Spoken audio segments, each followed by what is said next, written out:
이럴 수가. 설마 25년 전 내가 입양 보낸 그 아이가 맞나? 2025년 9월 15일 창밖으로 가을 햇살이 따스하게 쏟아지던 오후였습니다.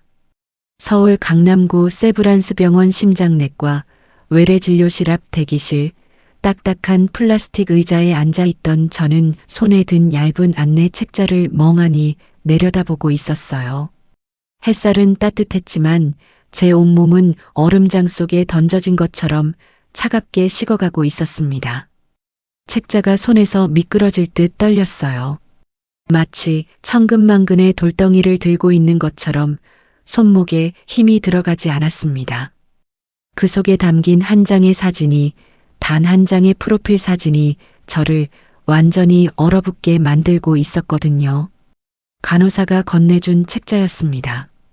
세계적인 심장외과 명의가 한국에 온다고 특별 공개 수술을 한다며 그분께 수술받게 되어 정말 다행이라고 환하게 웃던 간호사의 얼굴이 어렴풋이 떠올랐어요.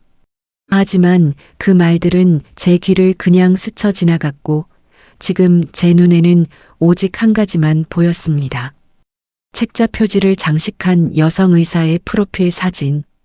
미국 존스 홉킨스 의대 출신이라는 화려한 경력, 최연소 심장외과 전문이라는 찬란한 타이틀이 빼곡하게 적혀 있었지만 그런 건 하나도 눈에 들어오지 않았어요.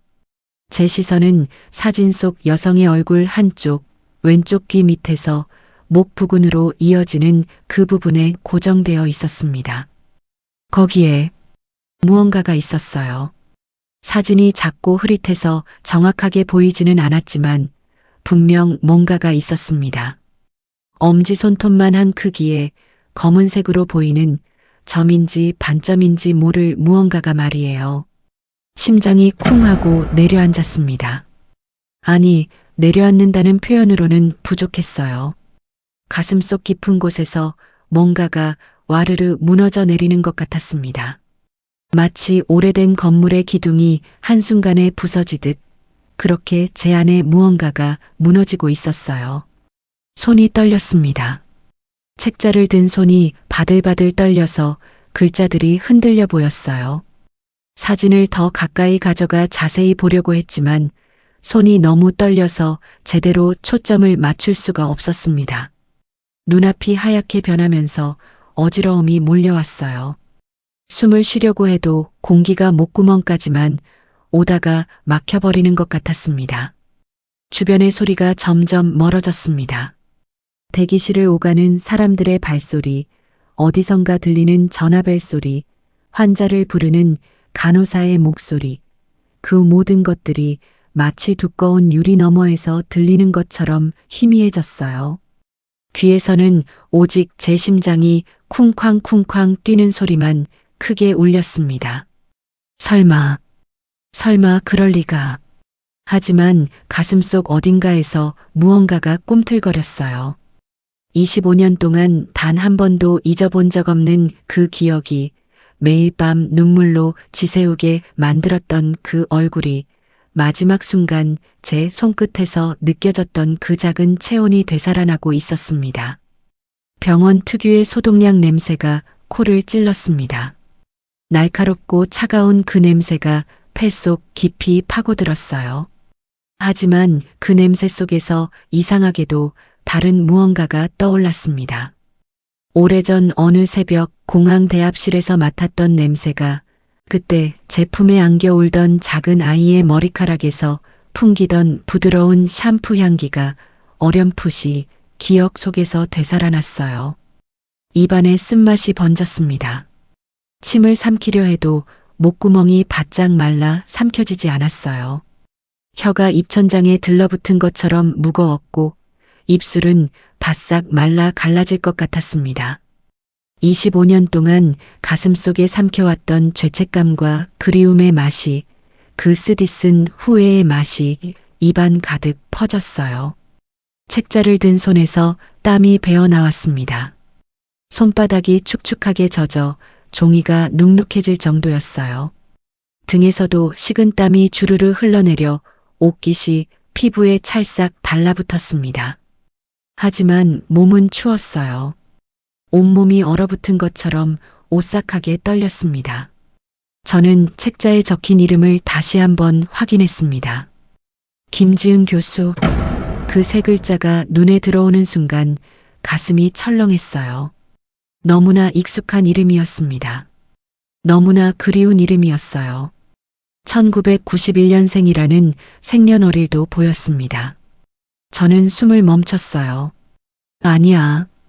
설마 그럴 리 없어. 세상에 같은 이름을 가진 사람이 얼마나 많은데. 같은 해에 태어난 사람도 수없이 많잖아. 그리고 귀 밑에 점이 있는 사람도 분명 많을 거야. 하지만 가슴 속에서 무언가가 자꾸만 속삭였습니다. 혹시 그 아이가 우리 지은이? 오늘의 사연을 시작하기 전에 무료로 하실 수 있는 구독과 좋아요 한번 눌러주시면 소중한 여러분의 사연을 전하는데 큰 힘이 됩니다. 오늘도 6시 내 사연을 찾아주신 고마운 분들께 언제나 건강과 행복이 가득하시길 진심으로 기원합니다. 안녕하세요.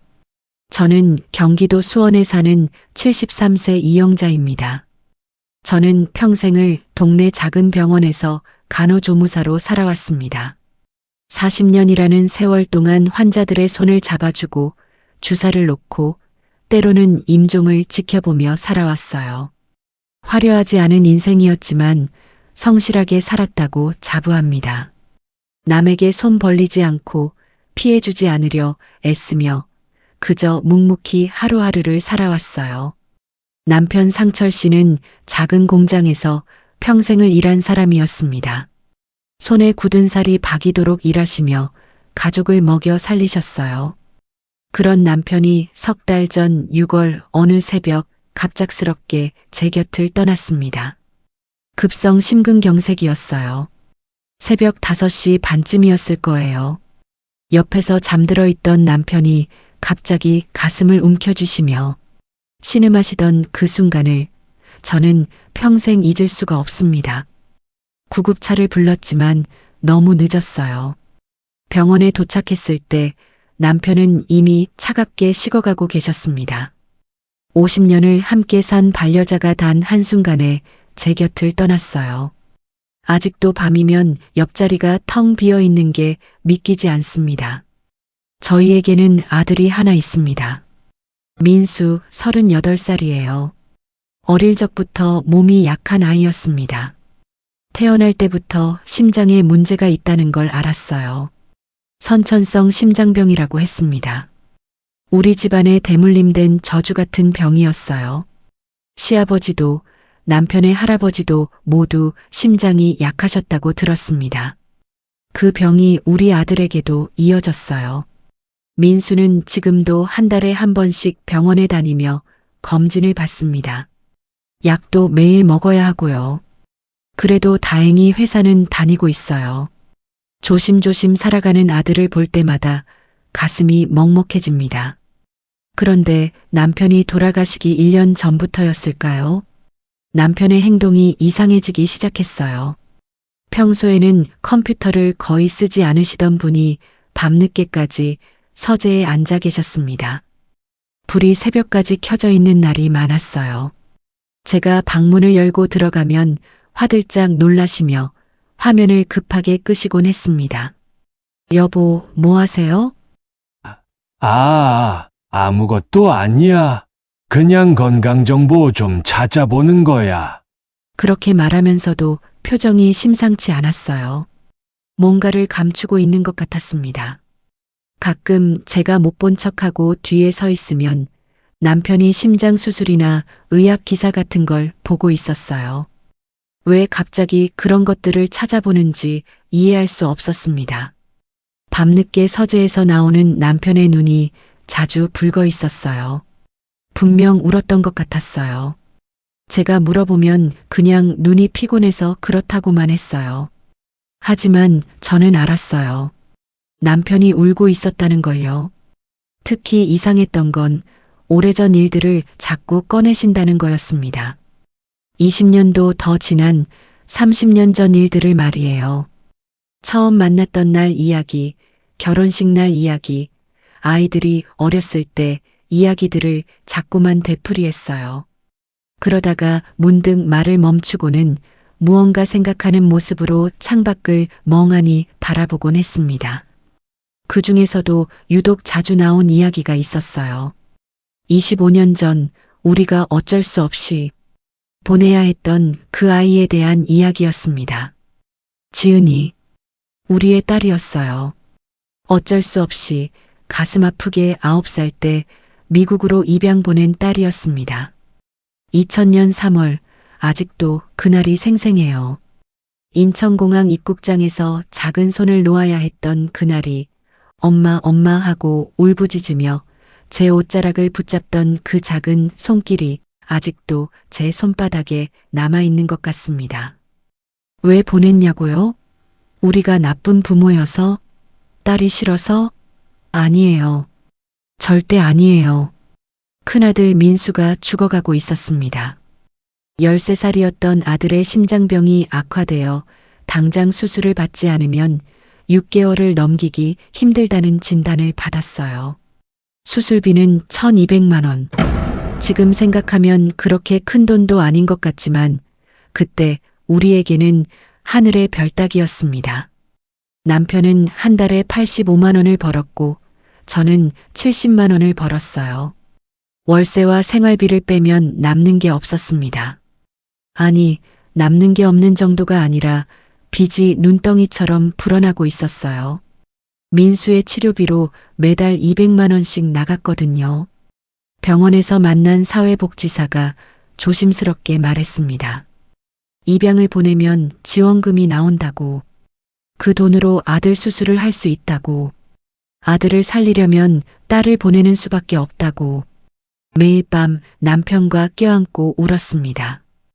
우리가 무능해서, 우리가 가난해서 딸을 지켜줄 수 없다는 게 너무 원망스러웠어요. 하늘이 원망스러웠고 세상이 원망스러웠습니다.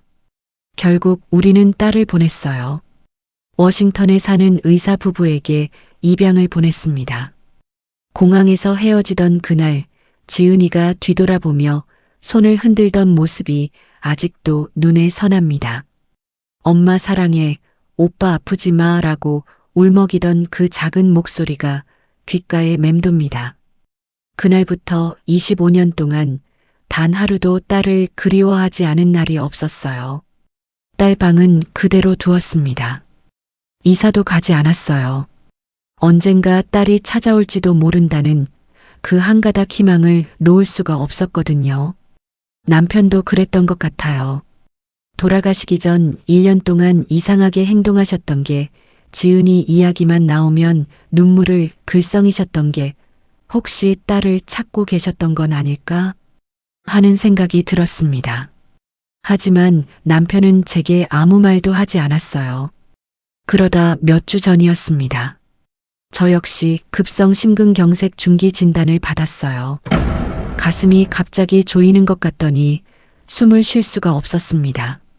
아들 민수가 급히 구급차를 불러 병원에 왔고 검사 결과 심장 혈관이 막혀 있다고 했어요. 빨리 수술을 받아야 한다고 했습니다.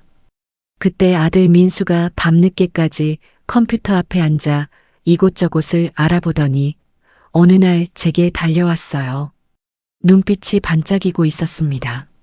세브란스 병원에서 미국의 세계적인 심장외과 교수를 초청해서 의술 교류 프로그램을 진행한다는 소식을 발견했다고 했어요. 그분이 한국에 머무르는 동안 단 한 명의 환자를 직접 선정해서 수술을 집도하신다고 했습니다. 민수가 말했어요. 환자를 선정하기 위해 사연을 받는다고요. 그날 밤 민수는 우리 가족의 이야기를, 엄마가 평생 어떻게 살아왔는지를, 얼마나 힘들게 버텨왔는지를 밤새 써내려갔던 것 같아요. 며칠 후 병원에서 연락이 왔습니다. 선정되었다고 했어요. 민수가 얼마나 기뻐하던지 그 모습을 보는 제 마음이 뭉클했습니다. 그래서 오늘 이렇게 진료를 받으러 온 거였어요. 실력 좋은 의사 선생님께 수술받게 되어 다행이라고 생각했어요. 그저 그뿐이었습니다. 하지만 지금 이 순간 손에 든 책자를 보는 순간 뭔가 이상한 느낌이 들었어요. 책자에 적힌 이름, 생년월일, 그리고 사진 속 귀 밑에 그 무언가. 왜 이렇게 가슴이 두근거리는 걸까요? 왜 이렇게 손이 떨리는 걸까요? 왜 갑자기 25년 전 그날이 생각나는 걸까요? 설마, 아니야. 그럴 리 없어. 하지만 뭔가가 이상했습니다. 뭔가가 자꾸만 제 가슴을 조여왔어요. 그때였습니다. 이영자님, 진료실로 들어가세요. 간호사의 목소리가 들렸습니다. 저는 고개를 들었지만 제대로 초점을 맞출 수가 없었어요. 입술이 바짝 말라 제대로 대답도 할 수 없었습니다. 간신히 고개를 끄덕이고 일어섰어요. 다리가 후들거렸습니다. 의자 팔걸이를 짚고 천천히 몸을 일으켰지만 무릎에 힘이 들어가지 않았어요. 한 발 한 발 내디딜 때마다 바닥이 흔들리는 것 같았습니다. 진료실 문 앞까지 걸어갔습니다. 문패가 눈에 들어왔어요. 해외 초빙 김지은 교수. 심장이 쿵쾅거렸습니다. 손을 들어 문을 두드리려 했지만 손이 공중에서 멈췄어요. 뭔가를 알게 될 것 같은 두려움이 온몸을 짓눌렀습니다.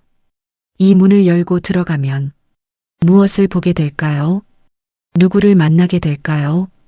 왜 이렇게 눈물이 나려고 하는 걸까요? 간신히 용기를 내어 문을 두드렸습니다.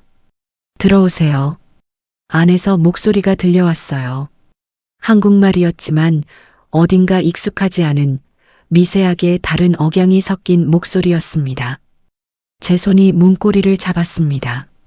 하지만 한참 동안 돌리지 못했어요. 문 너머에서 누군가가 기다리고 있었습니다. 그리고 그 순간 제 가슴 속 어딘가에서 무언가가 속삭였어요. 혹시 이 문을 열면 25년 동안 그리워했던 그 아이를 만나게 되는 건 아닐까? 하지만 저는 그때 전혀 몰랐습니다.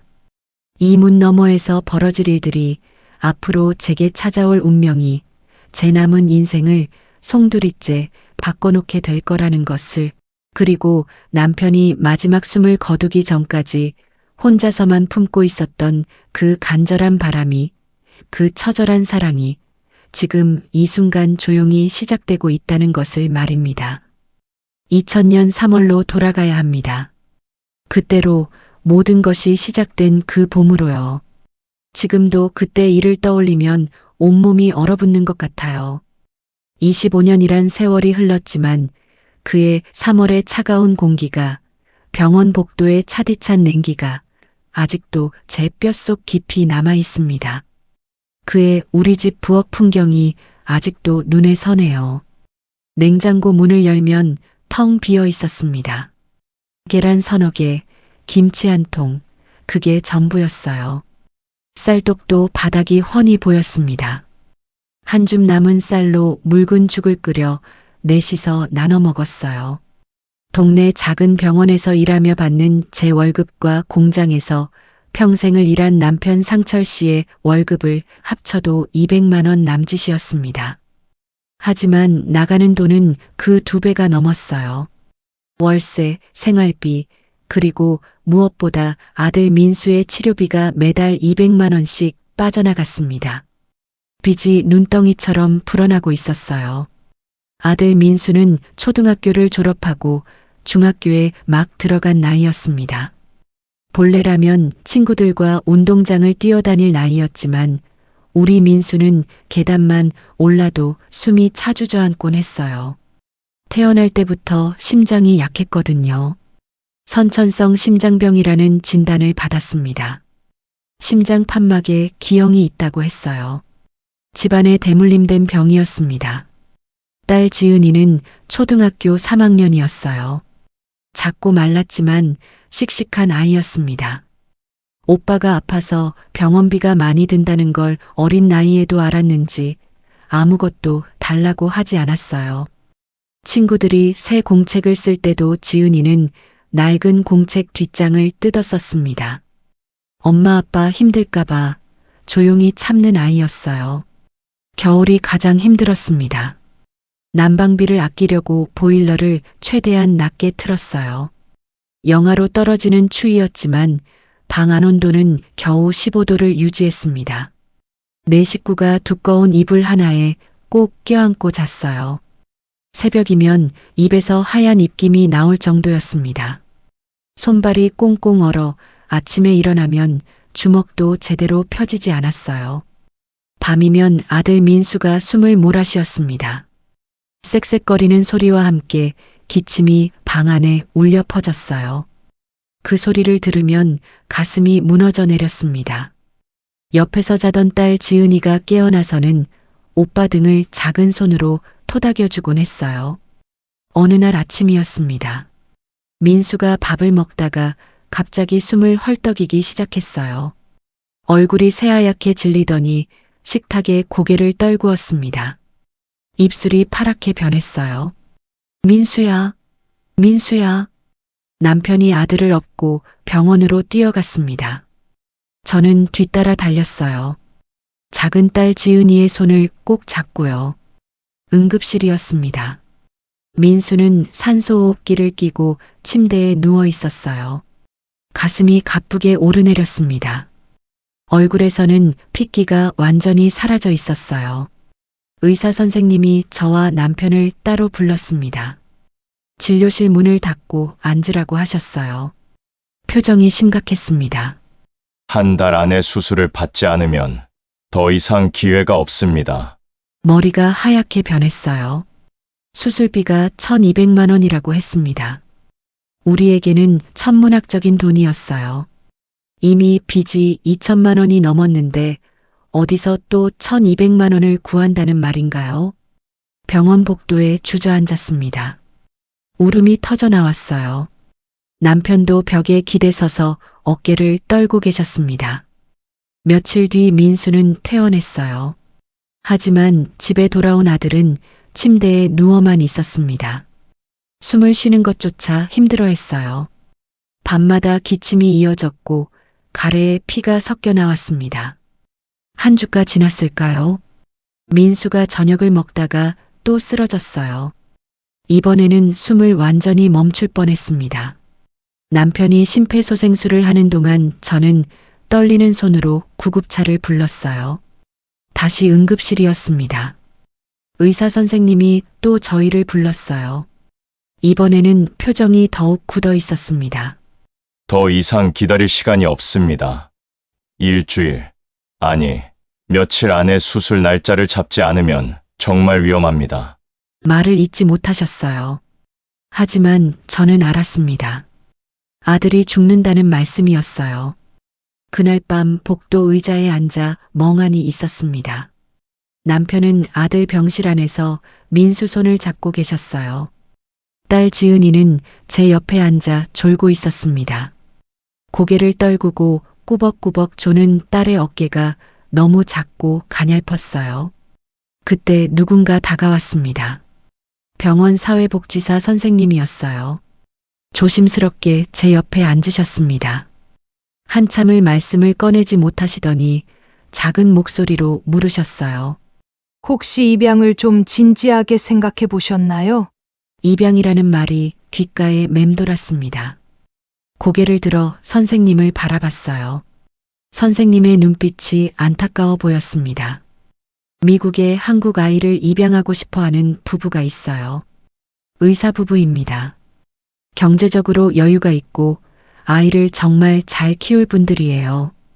입양 보내시면 지원금이 나옵니다. 귀를 막고 싶었어요. 그 말을 듣고 싶지 않았습니다. 2천만 원 정도예요. 그 돈으로 충분히 아드님 수술을, 아들을 살리려면 딸을 보내라는 말이었어요. 이 선택으로 모두를 살릴 수 있다는 식으로 말했습니다. 선생님이 조용히 말씀을 이어가셨어요. 지금 우리 가족 상태로는 넷 다 거리에 나앉게 될 거라고, 그러면 아들도 딸도 다 잃게 될 거라고, 차라리 딸이라도 좋은 곳에 보내는 게 딸과 우리 모두를 위한 길이라고 말씀하셨습니다. 그날 밤 집으로 돌아왔습니다. 남편과 저는 한마디도 나누지 못했어요. 부엌 바닥에 주저앉아 한참을 그렇게 있었습니다. 남편이 먼저 울음을 터뜨렸어요. 저도 소리 없이 울었습니다. 며칠이 지났습니다. 우리는 결정을 내려야 했어요. 아니, 이미 결정은 정해져 있었는지도 몰라요. 민수는 하루하루 죽어가고 있었고, 딸 지은이는 매일 밤 배고프다는 말도 못하고 참고 있었으며, 우리 가족은 정말로 길바닥에 나앉기 직전이었으니까요. 병원 사회복지사 선생님께 전화했습니다. 선생님은 입양기관 담당자를 연결해 주셨어요. 미국 워싱턴에 사는 존슨 부부라고 했습니다. 의사 부부로 아이가 없어서 한국 아이를 입양하고 싶어 한다고 했어요. 서류와 사진을 보냈습니다. 전화 통화도 했어요. 부부는 친절했습니다. 지은이를 사랑으로 키우겠다고, 좋은 교육을 시키겠다고 약속했어요. 입양일이 정해졌습니다. 3월 20일 일요일이었어요. 전날 밤까지 지은이는 아무것도 몰랐습니다. 그저 어디론가 비행기를 타고 여행을 간다고만 알고 있었어요. 저는 차마 말할 수가 없었거든요. 20일 밤 저는 지은이를 불렀습니다. 딸을 무릎에 앉혔어요. 떨리는 목소리로 말했습니다. 내일 미국에 가는 거라고, 거기서 새 엄마 아빠를 만나는 거라고, 거기서 살아야 한다고요. 지은이가 제 얼굴을 물끄러미 올려다봤어요. 눈에 눈물이 그렁그렁 맺혔습니다. 엄마도 같이 가는 거지? 고개를 저을 수밖에 없었어요. 딸이 제 옷깃을 꼭 붙잡았습니다. 왜 나만 가? 엄마, 나 싫어? 아니야, 그런 게 아니야. 말하고 싶었지만 목이 메어 아무 소리도 나오지 않았어요. 지은아, 오빠가 아파서, 우리가 가난해서, 그 이상은 말할 수 없었습니다. 딸을 꼭 안고 울었어요. 그날 밤 마지막 식사를 했습니다. 계란 후라이 2개와 김치찌개였어요. 제가 만들 수 있는 최선이었습니다. 네 식구가 밥상에 둘러앉았어요. 민수 오빠가 동생 머리를 쓰다듬었습니다. 지은아, 미안해. 오빠 때문에. 지은이는 울지 않으려고 애쓰며 밥을 먹었어요. 하지만 눈물이 밥그릇에 뚝뚝 떨어졌습니다. 다음 날 새벽 인천공항으로 향했습니다. 차 안은 침묵으로 가득했어요. 지은이는 멍하니 창밖을 바라보고 있었습니다. 공항 입양기관 사무실에서 존슨 부부를 만났어요.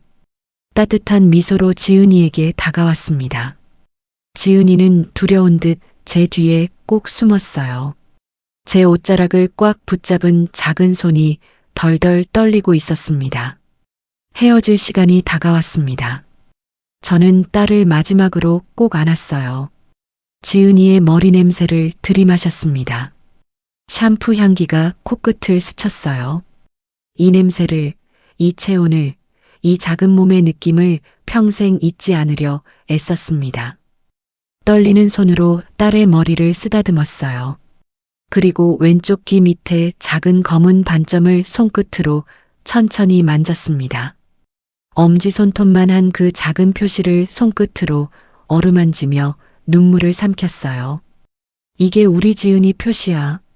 엄마는 이걸로 너를 알아볼 거야. 목이 메어 더 이상 말을 잇지 못했습니다. 딸의 귀 밑부분에 입을 맞췄어요. 남편도 딸을 꼭 안았습니다.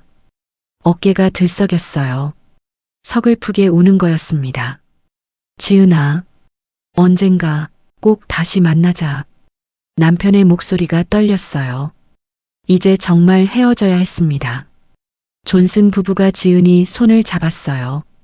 그 순간 지은이가 제 손을 뿌리치고 제게 달려왔습니다. 제 허리를 꽉 껴안고 얼굴을 묻었어요. 작은 몸이 흐느껴 떨렸습니다. 제 목을 껴안고 울부짖었어요. 엄마 사랑해. 오빠 아프지 마. 저는 그 자리에 주저앉았습니다. 공항 바닥에 무릎 꿇고 오열했어요. 남편도 옆에서 함께 울었습니다. 지은이는 존슨 부부에게 이끌려 출국장으로 사라졌어요. 돌아보며 손을 흔들던 작은 그림자가 점점 멀어졌습니다. 딸을 보낸 지 며칠 후 입양 지원금으로 민수의 수술을 했어요. 수술은 다행히 성공했고 민수는 살아났습니다. 하지만 아들을 살리기 위해 딸을 보낸 그 선택이 옳았는지 매일 밤 자책하며 눈물로 베개를 적셔야 했어요. 제 가슴 한쪽은 그날 이후 텅 비어버렸습니다.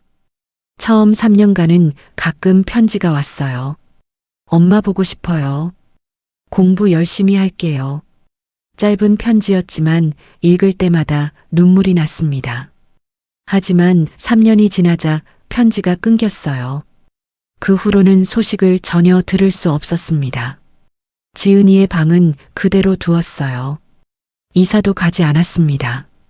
언젠가 딸이 찾아올지도 모른다는 그 희망 하나로 버텼어요. 그렇게 25년이 지났습니다. 그 세월 동안 단 하루도 딸을 잊은 적이 없었어요. 하지만 저는 몰랐습니다. 비행기 창밖만 바라보던 9살 아이가 미국 땅에서 매일 밤 울며 기도했다는 것을요. 엄마, 아빠, 오빠, 다시 만나게 해주세요. 저 의사 되어서 오빠 같아 아픈 사람들 살릴게요. 그 간절한 기도가 25년이 지난 지금 가슴 아픈 운명이 되어 저를 향해 돌아오고 있다는 것을 말입니다. 세월은 흘러도 그리움은 변하지 않았습니다. 딸을 보낸 그날부터 매일 밤이 고통이었어요. 베개에 얼굴을 묻고 울었지만 소리내어 울 수도 없었습니다. 아들 민수가 잠들어 있었으니까요. 이불을 뒤집어 쓰고 숨죽여 흐느끼며 가슴이 찢어지는 것 같은 아픔을 혼자 사겨야 했어요. 아침이면 딸 방문을 열었습니다. 텅 빈 침대가 저를 맞았고 작은 베개와 낡은 인형, 색연필 한 통이 그대로 놓여 있었어요. 먼지가 쌓여갔지만 치우지 않았습니다. 딸의 흔적까지 지워버리는 것 같아서요. 이사도 가지 않았습니다. 언젠가 혹시라도 딸이 찾아올지 모른다는 희망 때문이었어요. 주소가 바뀌면 딸이 우리를 찾지 못할 거라는 생각에 낡은 집에서 계속 살았고 문을 열 때마다 혹시 딸이 서 있지 않을까 하는 기대를 품었습니다. 하지만 문 앞에는 아무도 없었어요. 세월이 흘렀습니다. 아들 민수는 어느덧 어른이 되어 회사를 다니고 있었어요. 수술 후 건강이 많이 좋아져서 다행이었습니다. 하지만 아들을 볼 때마다 딸 생각이 났어요. 딸은 지금 어디서 무엇을 하고 있을까? 건강하게 자라고 있을까? 우리를 원망하고 있지는 않을까? 남편 상철은 정년퇴직을 하고 집에서 지냈습니다. 평생 공장에서 일하다 몸이 많이 상한 터였어요. 하루 종일 거실 소파에 앉아 멍하니 창밖을 바라보곤 했습니다. 그런데 작년 가을부터였을까요? 남편의 행동이 이상해지기 시작했어요. 평소에는 컴퓨터를 거의 쓰지 않던 사람이었습니다. 그런데 어느 날부터 서재에 들어가 앉아 있는 시간이 길어졌어요. 저녁을 먹고 나면 어김없이 서재로 향했습니다. 불이 새벽까지 켜져 있었어요.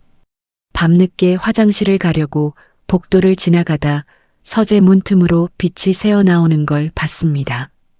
조심스럽게 문을 열었어요. 남편은 컴퓨터 화면을 뚫어지게 바라보고 있었습니다. 제가 들어가는 기척에 화들짝 놀라며 황급히 화면을 껐어요. 마우스를 쥔 손이 떨리고 있었습니다. 무엇을 보고 있었는지 물었지만 그저 건강 정보를 찾아본 거라고만 했어요.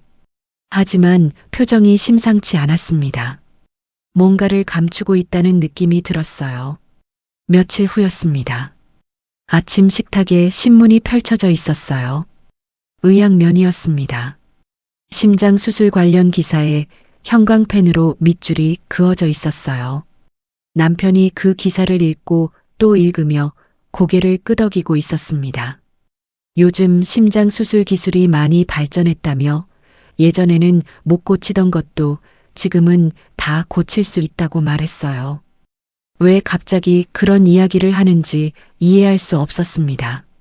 혹시 민수 걱정인가 싶어 민수는 괜찮다고 말했지만 남편은 그저 고개만 끄덕일 뿐이었어요. 가끔 밤늦은 시간에 화장실을 가려고 거실을 지나다 보면 남편이 불을 끄고 홀로 앉아 오래된 앨범을 펼쳐놓고 있을 때가 있었습니다. 사진을 들여다보는 뒷모습이 외로워 보였어요. 제가 다가가는 기척에 급히 앨범을 덮으며 아무렇지 않은 척했지만 뭔가를 감추고 있다는 게 느껴졌습니다. 어느 날 밤은 조심스럽게 뒤에서 지켜봤어요. 남편이 보고 있던 사진은 지은이었습니다. 9살 때 찍은 사진이었어요.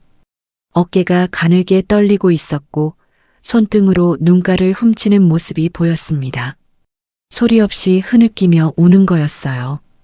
계절이 바뀌어 봄이 왔지만 남편의 이상한 행동은 계속되었습니다. 어느 날 저녁이었어요. 남편이 조심스럽게 입을 열었습니다. 지은이가 미국에서 어떻게 지내고 있을까 하는 이야기였고 편지라도 쓰고 싶은데 주소를 어떻게 알 수 있을까 물었어요. 갑자기 왜 그런 말을 하는지 의아했습니다. 무슨 일이 있냐고 물었지만 남편은 그냥 보고 싶어서 그렇다고만 했어요. 더 이상 말하지 않았습니다. 그날 밤부터 남편은 서재에서 무언가를 쓰기 시작했어요. 노트에 뭔가를 빼곡하게 적어 내려가고 있었는데 제가 방문을 열면 급히 서랍 속에 감췄습니다. 평생 일기 한 번 쓰지 않던 사람이 갑자기 밤마다 뭔가를 쓰고 있다는 게 이상했어요. 그리고 얼마 지나지 않아 그 일이 일어났습니다. 어느 날 새벽이었어요. 창문 너머로 희미한 빛이 스며들던 시간, 옆에서 낮게 신음하는 소리가 들렸습니다. 남편이었어요. 깜짝 놀라 눈을 뜨는 순간 온몸이 얼어붙었습니다. 남편이 가슴을 움켜쥐고 괴로워하고 있었어요. 얼굴은 새하얗게 질려 있었고 식은땀이 이마를 타고 주르르 흘러내렸습니다. 입술이 파랗게 변해 있었어요.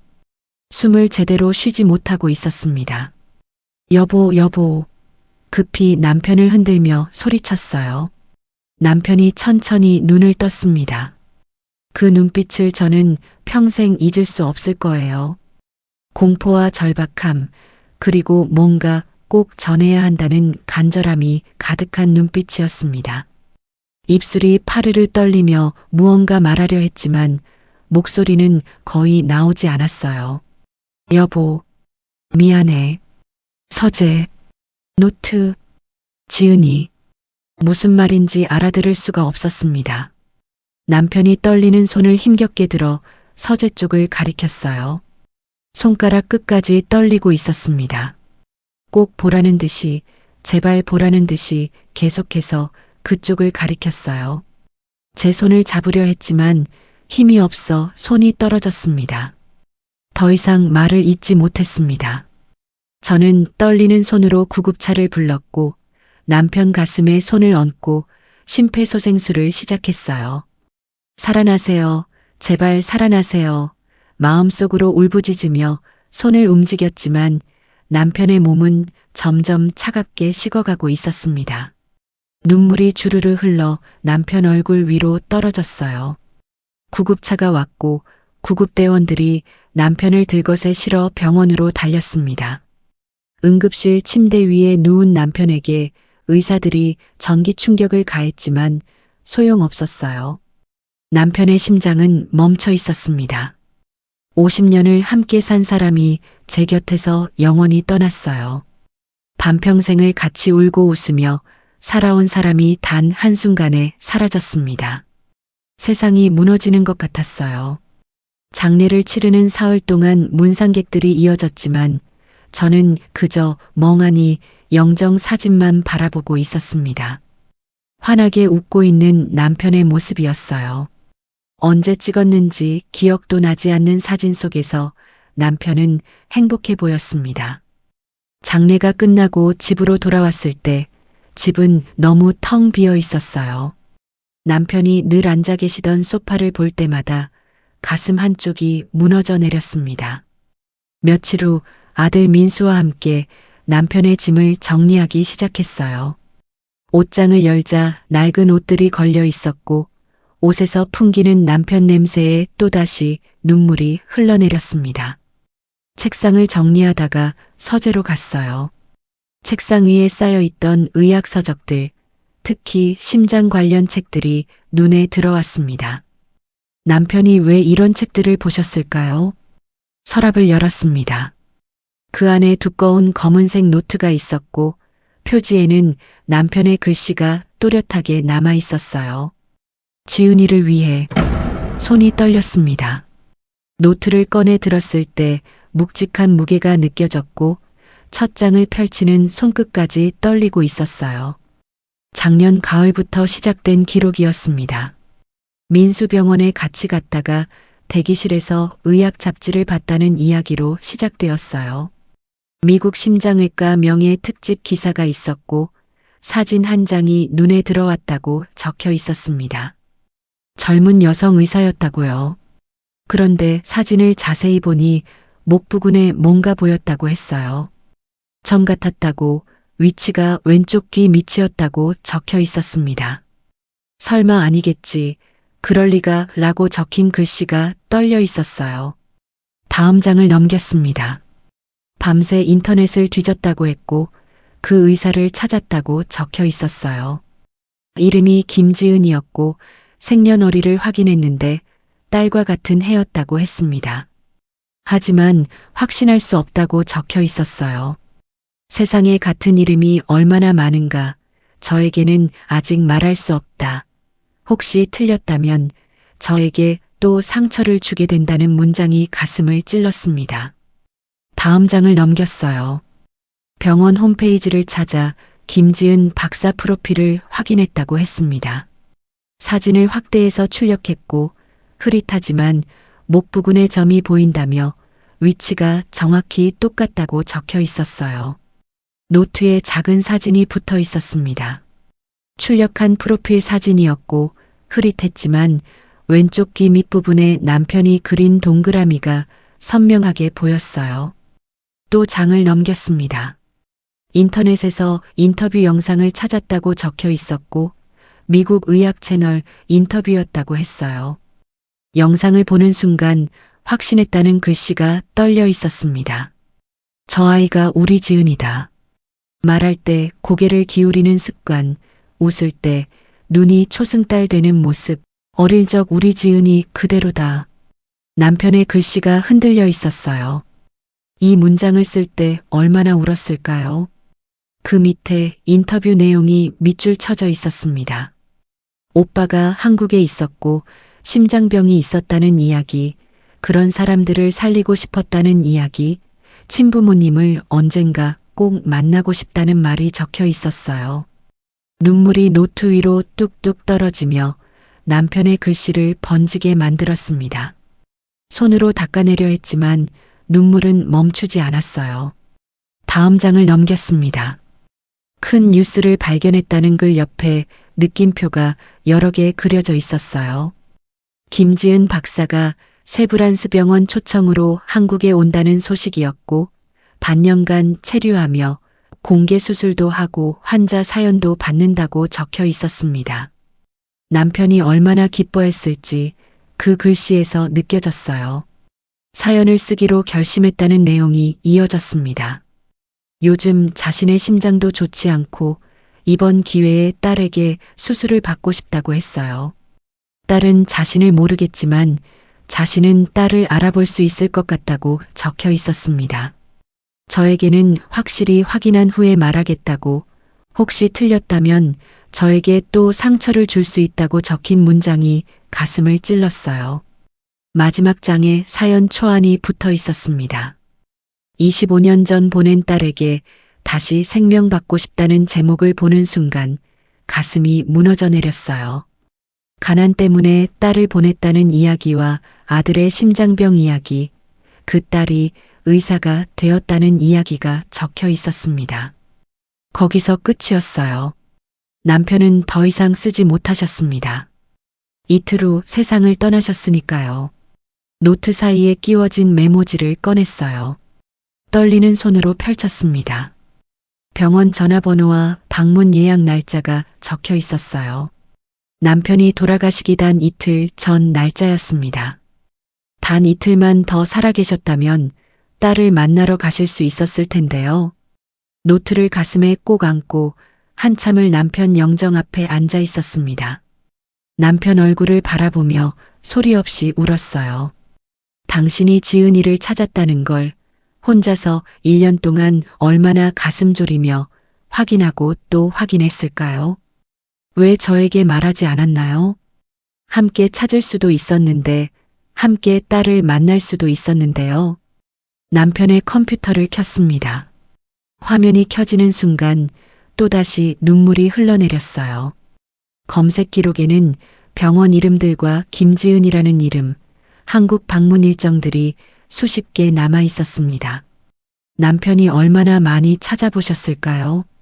즐겨찾기에는 김지은 박사 프로필이 저장되어 있었고 인터뷰 영상 링크도 여러 개 있었습니다. 남편이 얼마나 자주 들어가 봤을지, 얼마나 자주 딸 얼굴을 보고 싶어 했을지 느껴졌어요. 서랍 깊숙한 곳에서 투명 파일 하나를 발견했습니다. 조심스럽게 꺼내 펼쳤어요. 그 안에는 출력된 사진들과 기사들이 수십 장 들어 있었습니다.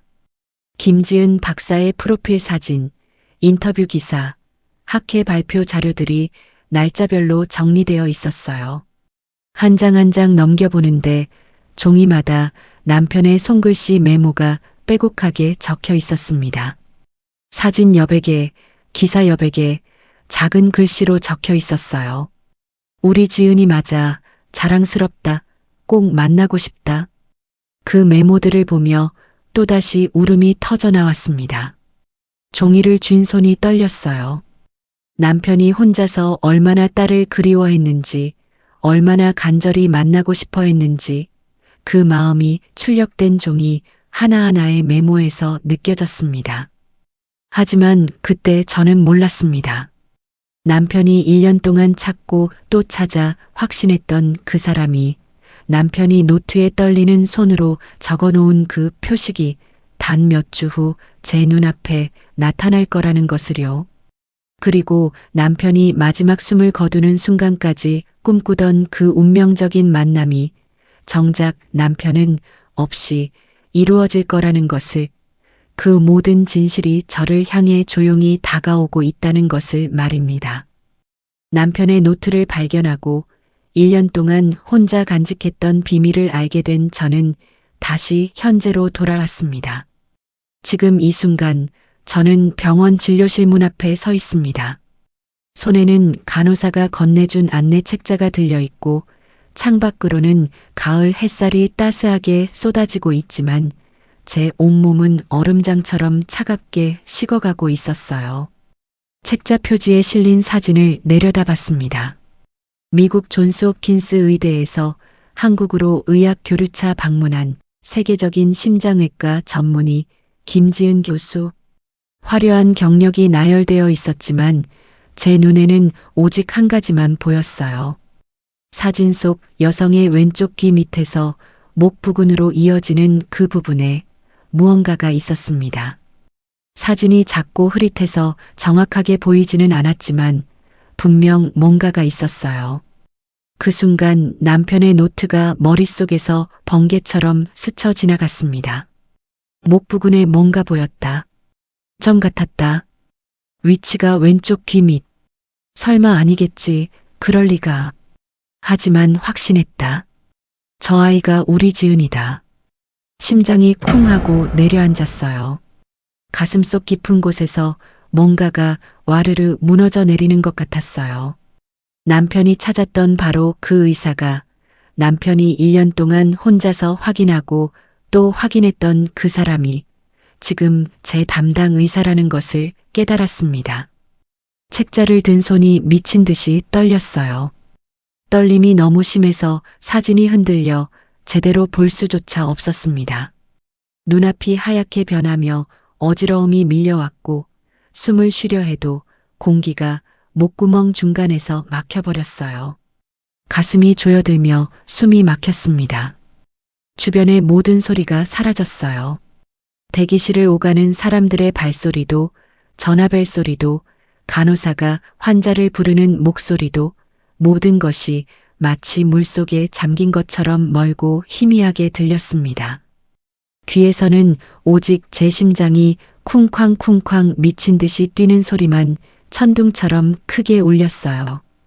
25년 전 공항이 눈앞에 펼쳐졌습니다. 딸을 마지막으로 안았던 그 순간이 생생하게 되살아났어요.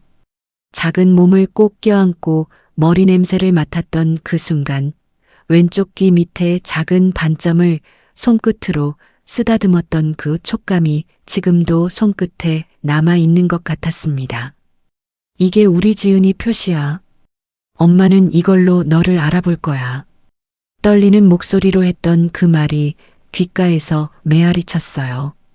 25년 전 그날 엄지손톱만 한 크기의 검은 반점을 마지막으로 만지며 했던 그 약속이 지금 이 순간 제 가슴을 칼로 도려내듯 아프게 했습니다.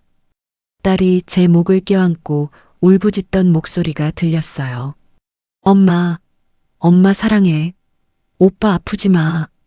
그 목소리가 귓가에 생생하게 울렸습니다. 눈물이 주르르 흘러내렸어요. 책자 위로 떨어진 눈물이 종이를 적셨습니다. 남편이 출력해서 모아놓았던 사진들이 떠올랐어요. 여백마다 빼곡하게 적혀있던 떨리는 글씨들이 눈앞에 어른거렸습니다. 우리 지은이 맞아. 자랑스럽다. 꼭 만나고 싶다. 남편이 얼마나 확신했는지, 얼마나 만나고 싶어 했는지 느껴졌어요. 남편이 마지막 새벽에 가슴을 움켜쥐고 했던 절박한 말도 떠올랐습니다. 떨리는 손으로 서재를 가리키며 제게 남기려 했던 그 말이요. 남편은 알고 있었던 걸까요? 이 병원에 오면 딸을 만나게 될 거라는 걸요. 아들 민수가 제 사연을 써서 넣었을 때 이미 남편은 김지은 교수가 누구인지 알고 있었던 걸까요? 저를 딸에게 보내려고 마지막까지 준비했던 걸까요? 하지만 정작 남편은 여기 오지 못하고 제 곁을 떠났습니다.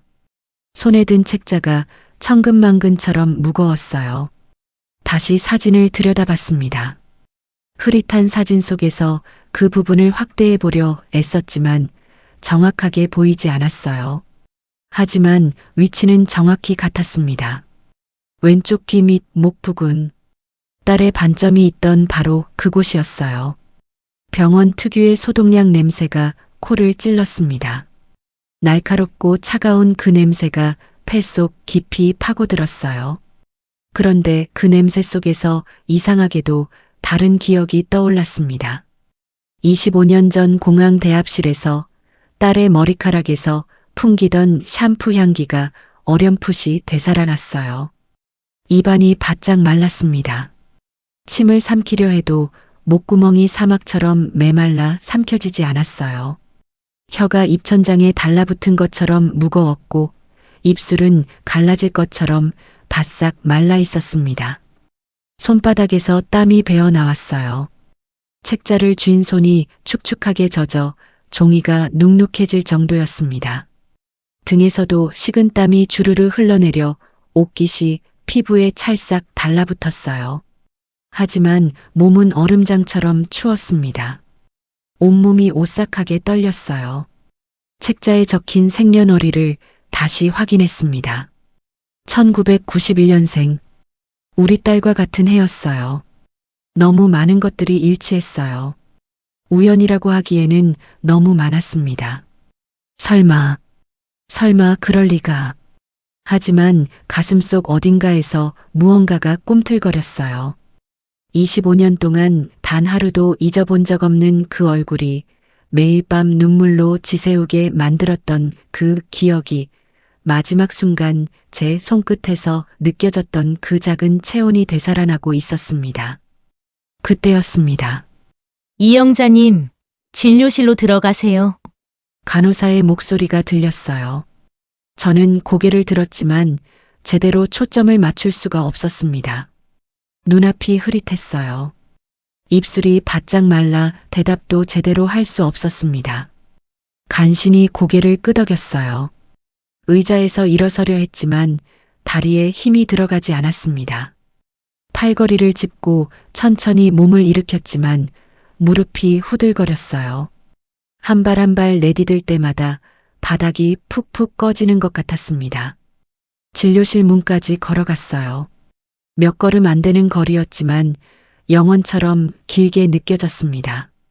마침내 문 앞에 섰어요. 문패가 눈에 들어왔습니다. 김지은 교수. 그 세 글자를 보는 순간 심장이 멎는 것 같았어요. 너무나 익숙한 이름이었습니다. 너무나 그리운 이름이었어요. 손을 들어 문을 두드렸습니다. 손이 떨려서 제대로 소리가 나지 않았어요. 다시 한번 두드렸습니다. 똑똑. 작은 소리였지만 제 귓가에는 천둥 소리처럼 크게 울렸어요. 들어오세요. 안에서 목소리가 들려왔습니다. 한국말이었지만 어딘가 익숙하지 않은 미세하게 다른 억양이 섞인 목소리였어요. 부드럽고 따뜻한 목소리였습니다. 제 손이 문고리를 잡았어요. 차갑고 딱딱한 금속의 감촉이 손바닥에 전해졌습니다. 손이 너무 떨려서 문고리를 제대로 잡을 수가 없었어요. 몇 번을 시도한 끝에 간신히 잡았습니다. 문 너머에서 누군가가 기다리고 있었어요. 하얀 가운을 입고 청진기를 목에 걸고 있을지도 모르는 누군가가 환자 차트를 보며 제 이름을 확인하고 있을지도 모르는 누군가가 말이에요. 혹시 이 문을 열면 25년 동안 그리워했던 그 아이를 만나게 되는 건 아닐까? 하지만 확신할 수 없었습니다. 사진이 너무 작고 흐릿했어요. 혹시 제가 너무 그리워한 나머지 착각하는 건 아닐까요? 혹시 남편처럼 저도 너무 간절해서 잊지도 않은 걸 보고 있는 건 아닐까요? 문고리를 천천히 돌렸습니다. 삐걱 작은 소리가 났어요. 문이 천천히 열렸습니다. 진료실 안이 보이기 시작했어요. 하얀 벽, 책상, 의자, 그리고 책상 앞에 앉아 있는 한 사람이 보였습니다. 하얀 가운을 입은 여성이었어요. 고개를 숙이고 차트를 보고 있었습니다. 제 심장이 미친 듯이 뛰었어요. 온몸이 얼어붙은 것처럼 굳었습니다. 그 사람이 천천히 고개를 들었습니다. 제 쪽을 보았어요. 그 순간 세상이 멈춰버렸습니다. 심장이 쿵 하고 내려앉았습니다. 환한 조명 아래 또렷하게 보이는 얼굴이었어요. 30대 초반쯤 되어 보이는 젊은 여성이었습니다. 단정하게 묶은 머리, 맑은 눈빛, 부드러운 미소를 띤 입술. 하지만 제 눈에는 그 얼굴 속에서 25년 전 9살 딸의 모습이 겹쳐 보였어요. 웃을 때 눈이 초승달처럼 되던 그 모습이 그대로였습니다. 고개를 살짝 기울이며 말하던 그 습관도 똑같았어요. 입꼬리가 올라가는 모양, 눈썹이 움직이는 방식, 모든 것이 어릴 적 딸 지은이와 닮아 있었습니다. 여성이 일어서며 환하게 웃었어요. 한국말이었지만 미국식 억양이 살짝 섞여 있었습니다. 안녕하세요. 이영자 환자분이시죠? 앉으세요. 라고 말하는 목소리가 들렸어요. 그 목소리를 듣는 순간 온몸에 전기가 흐르는 것 같았습니다. 어딘가 익숙한 목소리였어요. 25년 전 공항에서 엄마 하고 울부짖던 그 작은 목소리가 지금은 어른이 되어 이렇게 차분하고 부드러운 목소리로 변했을 거라는 생각이 가슴을 쥐어짰습니다. 다리에 힘이 풀려 의자에 주저앉았어요. 제 앞에 앉은 여성과의 거리는 불과 1미터도 안 되었습니다. 25년이라는 먼 세월을 돌고 돌아 지금 이렇게 손만 뻗으면 닿을 거리에 딸이 앉아 있다는 것이 기적처럼 느껴졌어요. 그리고 저는 보았습니다. 여성의 왼쪽 귀 밑 목 부근에 엄지손톱만 한 크기의 검은 반점이 또렷하게 보였어요. 책자 사진에서는 흐릿했지만 지금은 너무나 선명하게 보였고 위치도 정확히 같았으며 크기도 모양도 색깔도 모두 기억 속 그대로였습니다. 가슴이 무너져 내리며 온몸이 얼어붙은 것처럼 굳었어요. 손끝이 저릿저릿하며 감각이 사라졌고 심장이 터질 것처럼 빠르게 뛰었으며 숨을 쉬는 것조차 잊어버렸습니다. 저 아이다. 우리 지은이다. 남편이 1년 동안 찾고 또 찾아 확신했던 바로 그 아이가 지금 제 앞에 앉아 있다.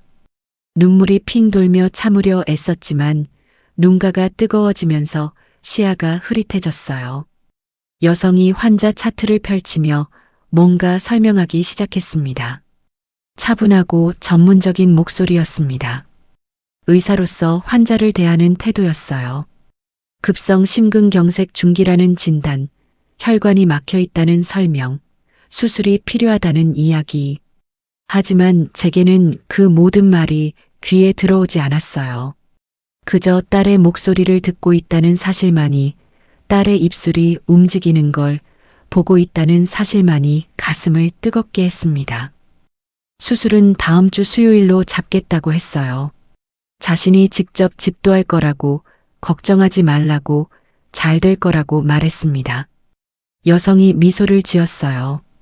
따뜻하고 안심시키는 미소였습니다. 그 미소를 보는 순간 눈물이 주르르 흘러내렸어요. 닦을 수가 없었습니다. 손이 떨려서 움직일 수조차 없었어요. 여성이 제 눈물을 보고 걱정스러운 표정을 지었습니다. 많이 불안하냐고, 수술이 처음이냐고, 자신도 이해한다고 말했어요. 하지만 정말 잘 될 거라며 최선을 다하겠다고 했습니다. 그러고는 제 손을 가볍게 잡았어요. 따뜻한 손이었습니다. 그 순간 25년 전 마지막으로 잡았던 딸의 작은 손이 떠올랐습니다.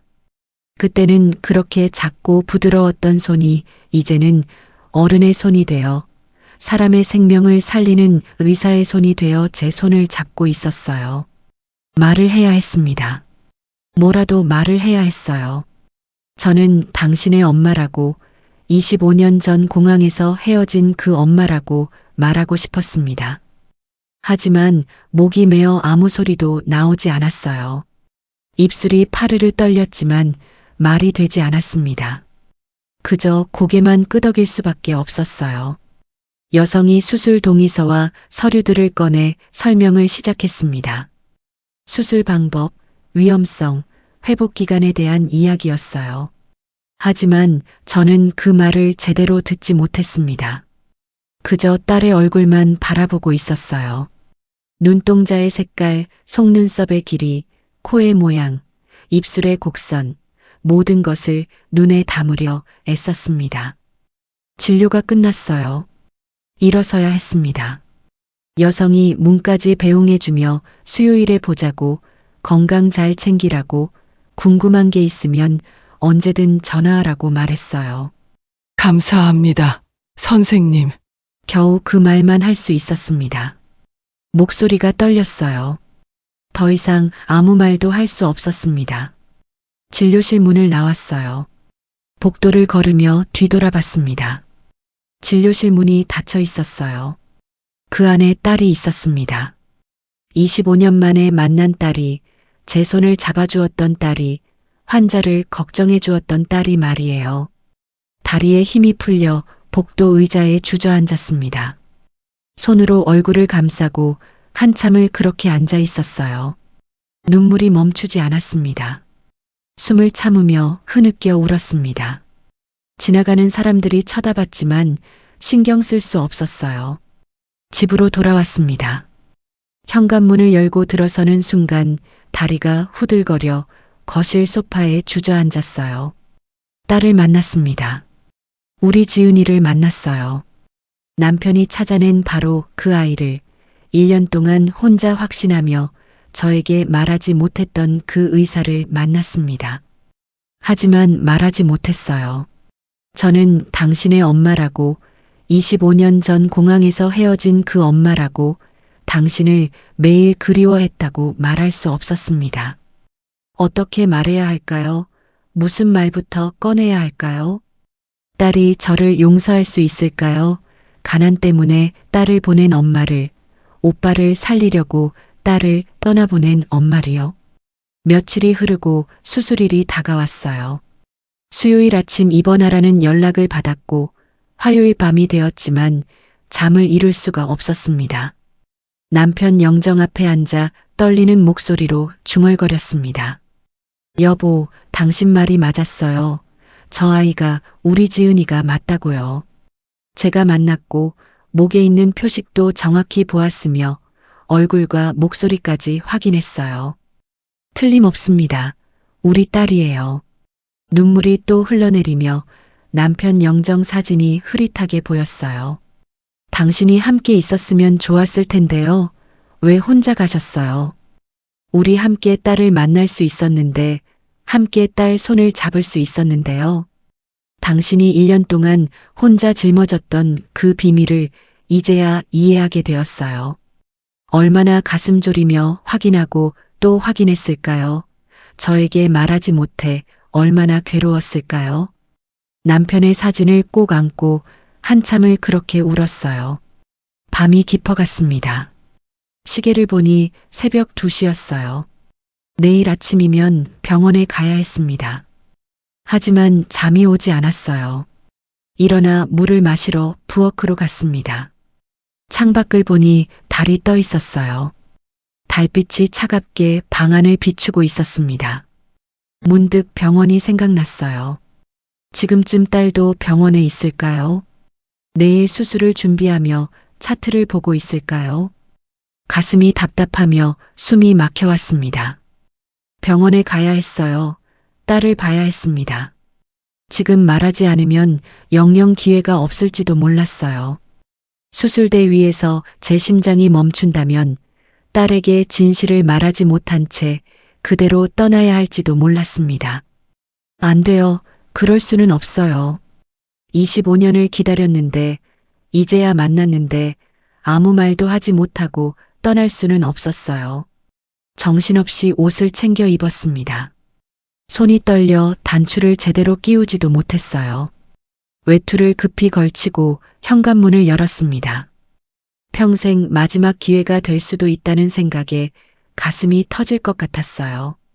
택시를 잡아 타고 병원으로 향했습니다. 제발, 제발 딸이 아직 병원에 있기를, 제가 딸을 만날 수 있기를 간절히 기도했어요. 새벽 3시에 병원은 조용했어요.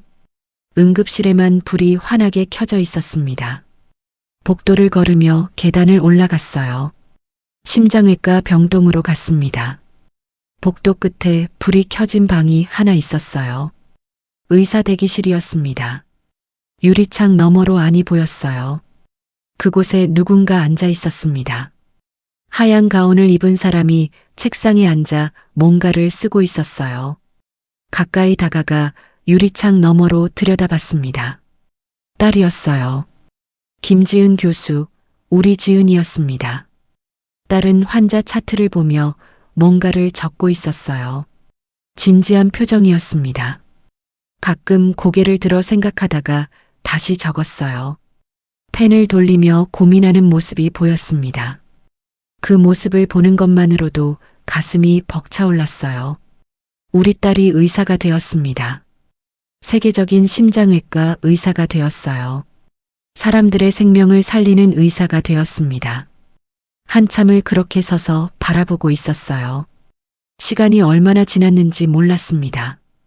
그때 딸이 자리에서 일어났어요. 커피를 마시러 가는 것 같았습니다. 방문을 열고 나왔어요. 복도에 서 있던 저와 마주쳤습니다. 딸이 깜짝 놀란 표정을 지었어요. 이영자 환자분이냐고, 왜 이 시간에 여기 있냐고, 어디 불편하냐고 물었습니다. 걱정스러운 목소리였어요. 저는 대답하지 못했습니다. 그저 딸의 얼굴만 바라보고 있었어요. 딸이 제 팔을 잡았습니다. 여기 앉으라며 의자로 저를 안내했어요. 옆에 앉았습니다. 가까운 거리였어요. 그리고 저는 다시 한번 확인했습니다. 딸의 왼쪽 귀 밑, 목 부근의 검은 반점을 또렷하게 보았어요. 복도 조명 아래서 더욱 선명하게 보였습니다. 틀림없었습니다. 우리 지은이가 맞았어요. 선생님, 혹시 목에 있는 그 반점 태어날 때부터 있었어요? 떨리는 목소리로 물었습니다. 딸이 자신의 목을 만지작거렸어요. 아, 이거냐며 자신의 목을 만졌습니다. 태어날 때부터 있었다고 양부모님이 말씀하셨고, 어렸을 때 이것 때문에 놀림받기도 했지만 양부모님이 절대 지우지 말라고 하셨다고 했어요. 이게 친부모님이 남겨주신 표식이라며 중요한 순간이나 불안할 때마다 무의식적으로 이 부분을 만지게 된다고 했습니다. 그러고는 자신이 한국에서 태어나 9살 때 미국으로 입양되었다고 말했어요.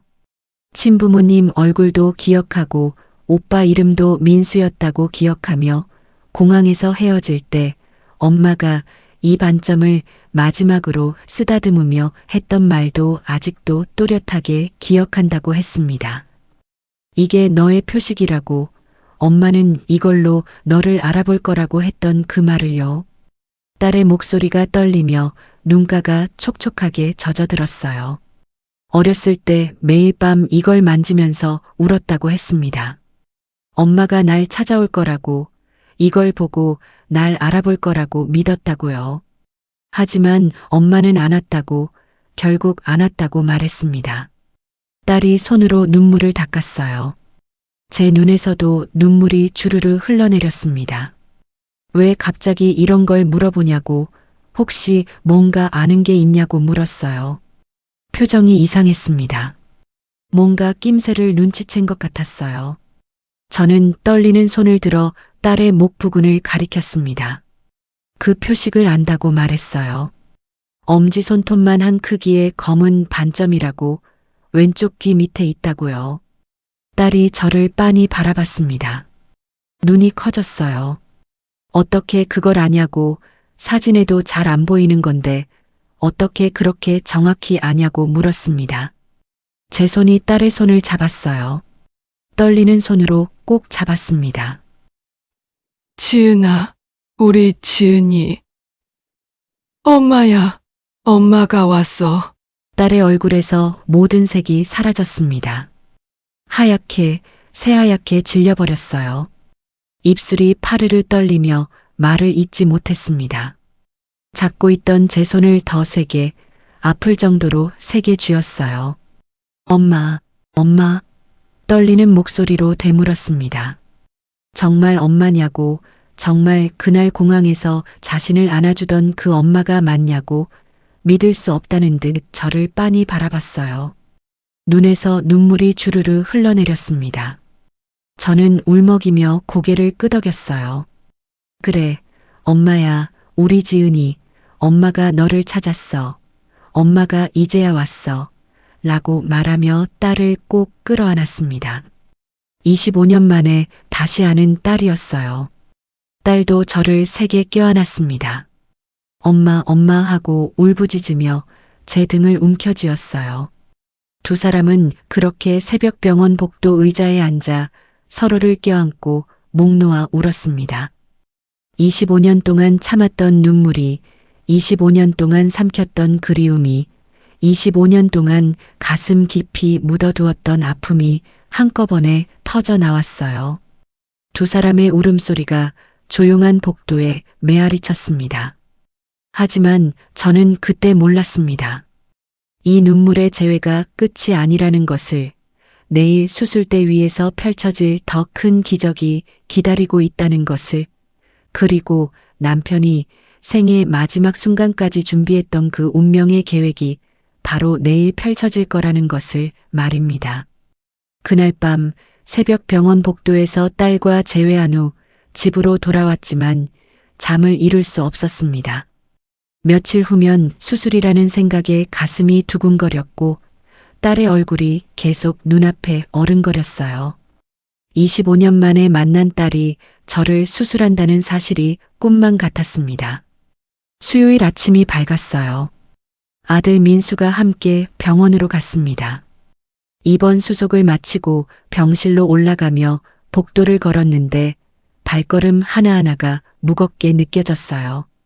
환자복으로 갈아입고 침대에 누웠을 때 온몸이 긴장으로 굳었습니다.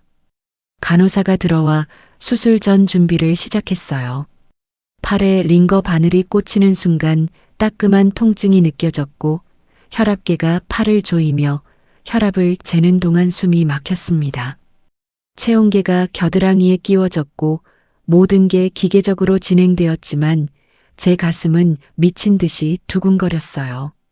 아들 민수가 제 손을 꼭 잡았습니다.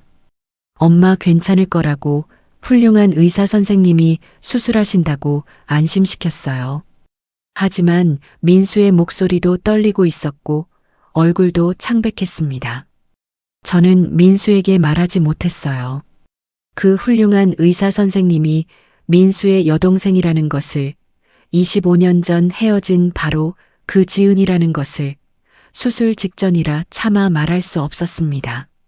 문이 열리며 누군가 들어왔어요. 하얀 수술복을 입은 사람이 병실 안으로 들어섰습니다.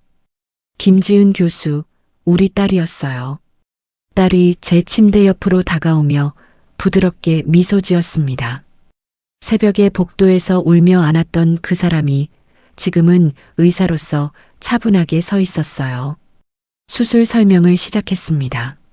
심장 혈관이 막힌 부분을 열고 스텐트를 삽입하는 수술이라고, 시간은 대략 3시간 정도 걸린다고, 전신 마취를 할 거라고 설명했어요.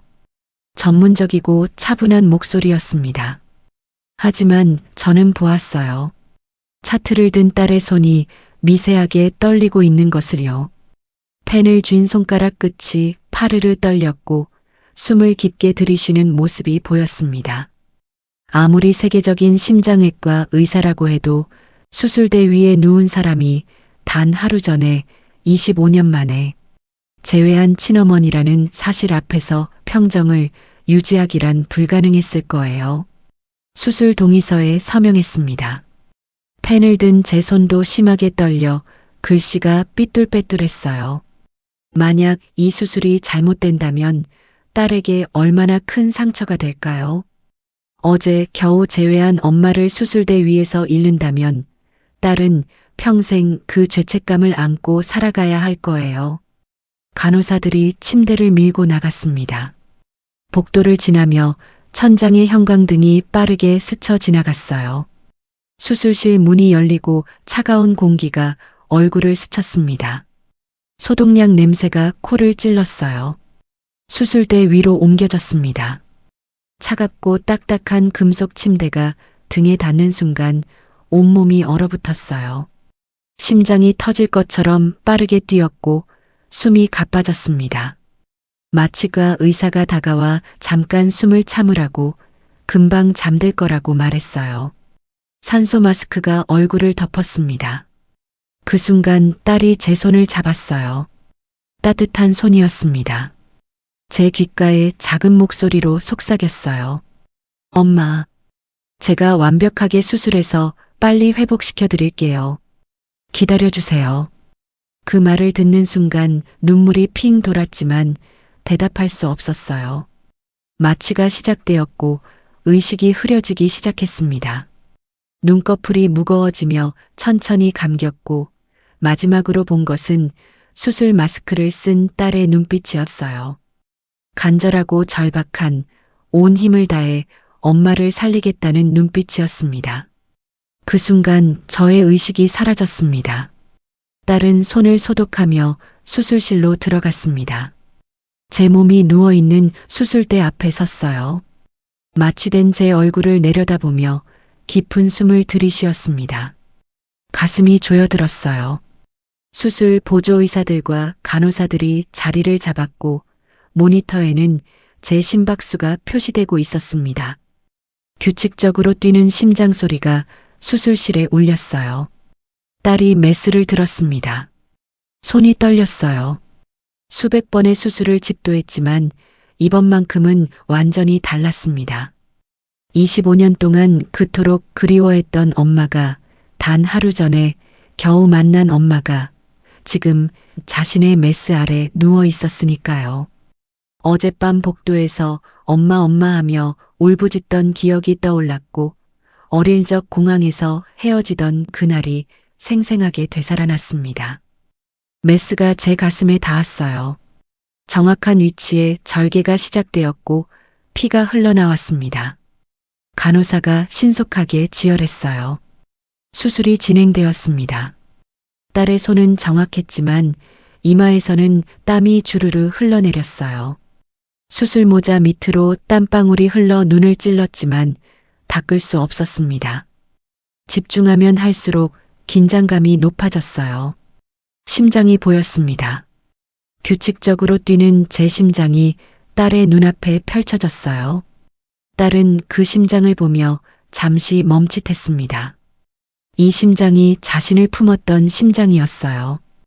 25년 전 배고픔을 참으면서도 딸에게 밥을 먼저 주었던 엄마의 심장이었고 추운 겨울밤 딸을 꼭 안고 체온으로 따뜻하게 해주었던 엄마의 심장이었으며 공항에서 딸을 보내며 가슴이 찢어지는 아픔을 견뎌냈던 바로 그 심장이었습니다.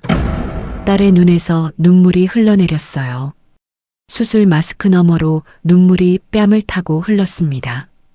간호사가 재빨리 거즈로 닦아주었어요. 정신을 차렸습니다. 지금은 딸이 아니라 의사였어요.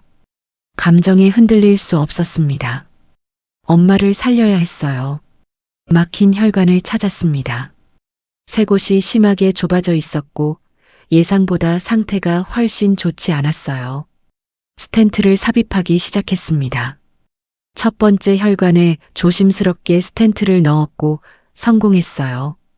두 번째 혈관으로 이동하며 더욱 신중하게 진행했습니다. 그때였습니다. 갑자기 모니터에서 경고음이 울렸어요. 삐, 삐, 삐. 심박수가 급격히 떨어지기 시작했습니다. 제 심장이 불규칙하게 뛰기 시작한 거예요. 심실세동, 제세동기 준비. 딸이 급하게 외쳤습니다. 간호사가 제세동기를 급히 가져왔어요. 딸이 떨리는 손으로 제세동기 패드를 제 가슴에 댔습니다. 충전 200줄. 이라고 외치는 목소리가 들렸고 전기 충격이 가해졌습니다. 제 몸이 수술대 위에서 들썩였어요.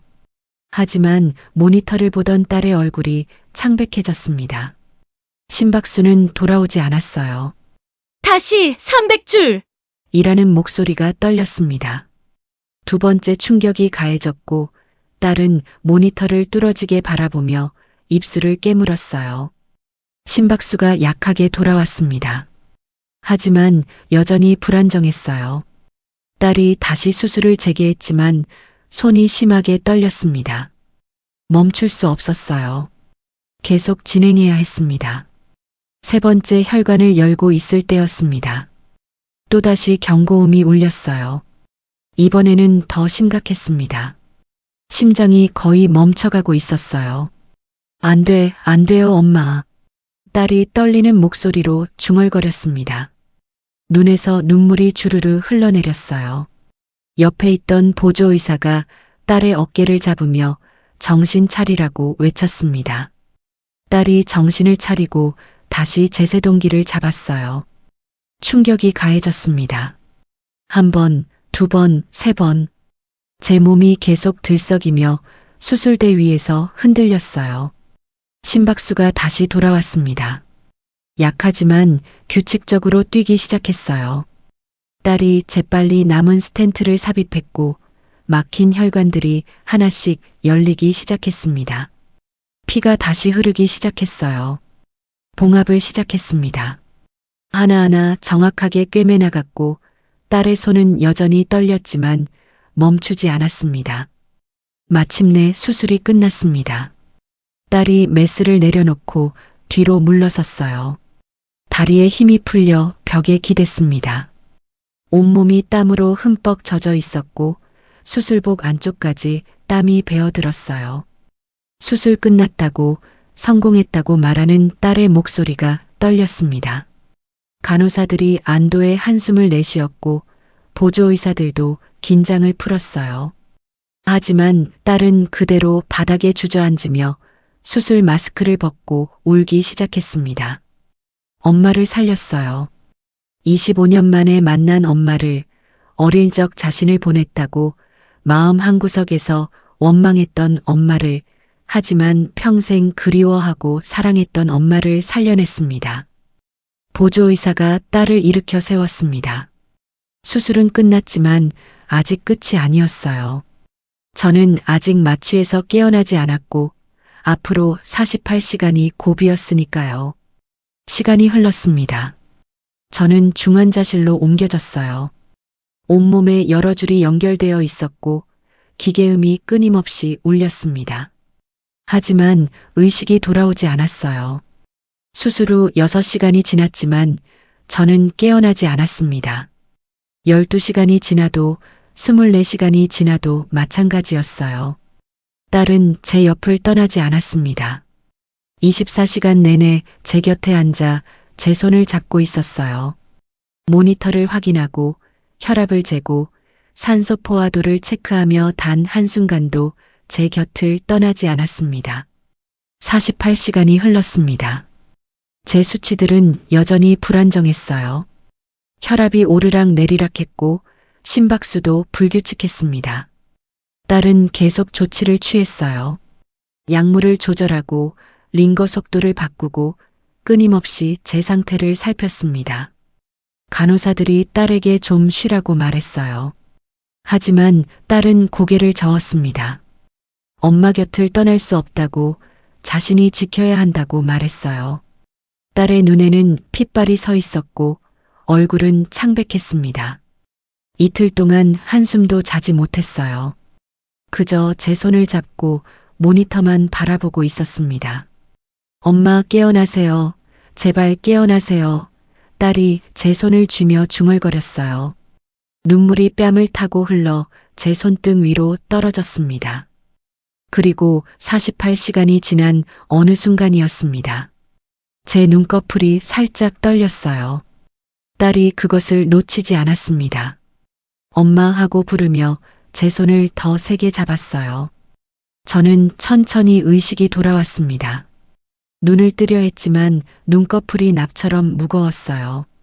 온몸이 무거웠고 어디선가 기계음이 들렸습니다.